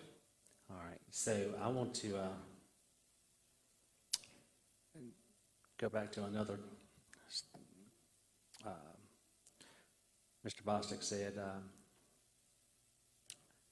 can't remember now because I had 10,000 of them. So anyway, I'll get with you on that later. So I'm done there. That's all right. Good point, sir. Alderman Young. Right quick, Alderman Bostic said something, and I remembered a conversation that I had, and I put some information out on Facebook, neighborhood, and asked my neighbors, walked around, talked to people, and got texts and emails and this and that and the other. In about 3 days, this is a 3-day time frame, maybe, it might have been 4. I got 173 responses. I had 6 that said they love them, keep shooting. I had 17 that had said, please adjust the times, shut them down all at one time. They understood it, they appreciate it, they like people shooting fireworks, celebrating. That left 150 people in my district that voted, that said, get rid of them, don't care, c'est la vie. To the fact of training for the people in the booths, in the fireworks booths, I would say it probably about the same reason as you train a bartender. So they know what's going on, they know what the laws are, and they understand that now they're responsible if they don't do, and we can prove that they didn't check their ID. So just like buying a pack of cigarettes or anything else, I would think that the training for somebody working in that tent would be absolutely, maybe not to the deficit of a bartender, but something along that terms. You know, they understand the laws and what it entails to work for these people. So yeah, I would, those just some comments. I just wanted to add on to what you said, sir. Alderman Dupree. I remember what it was now. It was the comments. I had 42 in Ward 6 to call me or text me or email me. 42. How many, sir? 42 complaints. I had none to say, hey, thanks for the fireworks. But 42 is a lot who complaining. That's a lot of people complaining.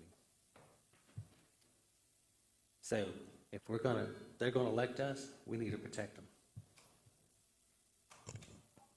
Thank you, sir. Anybody else? If there is nothing else, do we have a motion to go in close determination? Do we have a motion? Mayor. Motion by Alderman Bostic. Is there a second? Second. Second by Alderman Young. Any discussion? Roll call, please. Alderman Young. Aye. Alderman Dupree. Aye. Alderman Johnson. Aye. Alderman Bostic. Aye. Alderman Goss. Aye. Alderman Bledsoe. Aye. Alderman Klein. Aye. Motion carries 7 in favor, none opposed. Ladies and gentlemen, if y'all will excuse us for just a moment, please.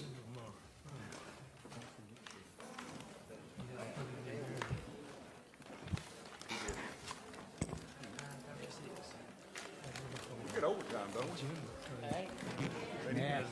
Walk, run. Well, we're just, I packed mine. Okay.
just like, I quit that so many years ago, and just sometimes, man, I get to shaking, and I just like, just give me a shot.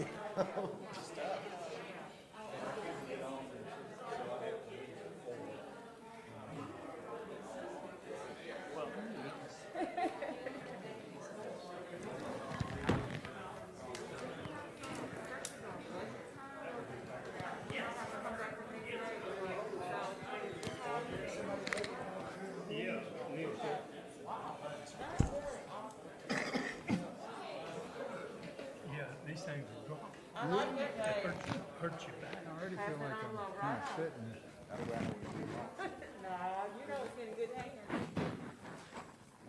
I just said hello. Okay, we're all back, for better or for worse. Is there a motion to come out of closed determination? Mayor, I make a motion to come out of termination for executive session. Motion by Alderman Geis, second by Alderman Bledsoe. Is there any discussion? Roll call, please. Alderman Klein. Aye. Alderman Bledsoe. Aye. Alderman Geis. Aye. Alderman Bostic. Aye. Alderman Johnson. Aye. Alderman Dupree. Aye. Alderman Young. Aye. Motion carries 7 in favor, none opposed. Is there a motion for the board to go into executive session? Mayor, Alderman Geis. make a motion go into executive session to discuss A, discussion of personnel matters in all departments to include the appointments. Is there a second to the I'll motion second, by Mayor. Alderman Geis? Oh, I'll I'm sorry, second. you weren't through. Yeah, I was there. Is there a second? I'll second. Second by Alderman Dupree. Is there any discussions? Roll call, please. Alderman Young. Aye. Alderman Dupree. Aye. Alderman Johnson. Aye.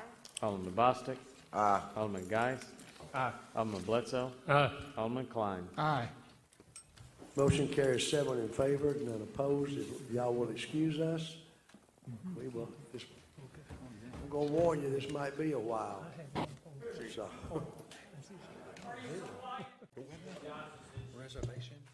yeah, Ms. Johnson hit me. Did you ever watch wrestling? The Keeper's elbow? She All gave him right. the elbow. Do we have a motion to come out of executive session? I'll make that motion. Motion by Alderman Bostic. I second it. A second by Alderman Bledsoe. Was it Alderman Bledsoe? Is there any discussion? Roll call, please. Alderman Klein. Aye. Alderman Bledsoe. Aye. Alderman Geis. Aye. Alderman Bostic. Aye. Alderman Johnson. Aye. Alderman Dupree. Aye. Alderman Young. Motion carries 7 in favor, none opposed. Do we have any motions as a result of the executive session? Mayor, Alderman Geis. I make a motion to reappoint all the current statutory appointments and election commissioners Shaylee Boulware, Monty Boulware, Alice Frazier, and Terry Peacock as chairman of the election commissioners. I'll second that, Mayor. We have a motion by Alderman Geis. We have a second by Alderman Bostic. Is there any discussion? Roll call, please. Alderman Young. Aye. Alderman Dupree. Aye. Alderman Johnson. Aye. Alderman Bostic. Aye. Alderman Geis. Aye. Alderman Bledsoe. Aye. Alderman Klein. Aye. Motion carries 7 in favor, none opposed. Is there any other motion? Mayor, Alderman Young. I'd like to make a motion as far as the CFO goes to appoint Ms. Marie Shoemaker as in discussion, certified public accountant to the opposed salary that we appointed. We have a motion by Alderman Young. I'll second. Who seconded that? I did and you did. All right, Alderman Dupree, seconded. Is there any discussion? Roll call, please. Aye. Alderman Bledsoe. Aye. Alderman Geis. Aye. Alderman Bostic. Nay. Alderman Johnson. Aye. Alderman Dupree. Aye. Alderman Young. Aye. Motion carries 6 in favor, 1 opposed. If there is no other business before this honorable board, do we have a motion to adjourn? Mayor, Alderman Bostic. I'll make that motion to adjourn. Second. We have a motion by Alderman Bostic. We have a second by Alderman Bledsoe. Is there any discussion? Roll call, please. Alderman Young. Aye. Alderman Dupree. Aye. Alderman Johnson. Aye. Alderman Bostic. Aye. Alderman Geis. Aye. Alderman Bledsoe. Aye. Alderman Klein. Aye. Motion carries 7 in favor, none opposed. Ladies and gentlemen, we are adjourned. Be careful going home and enjoy your breakfast.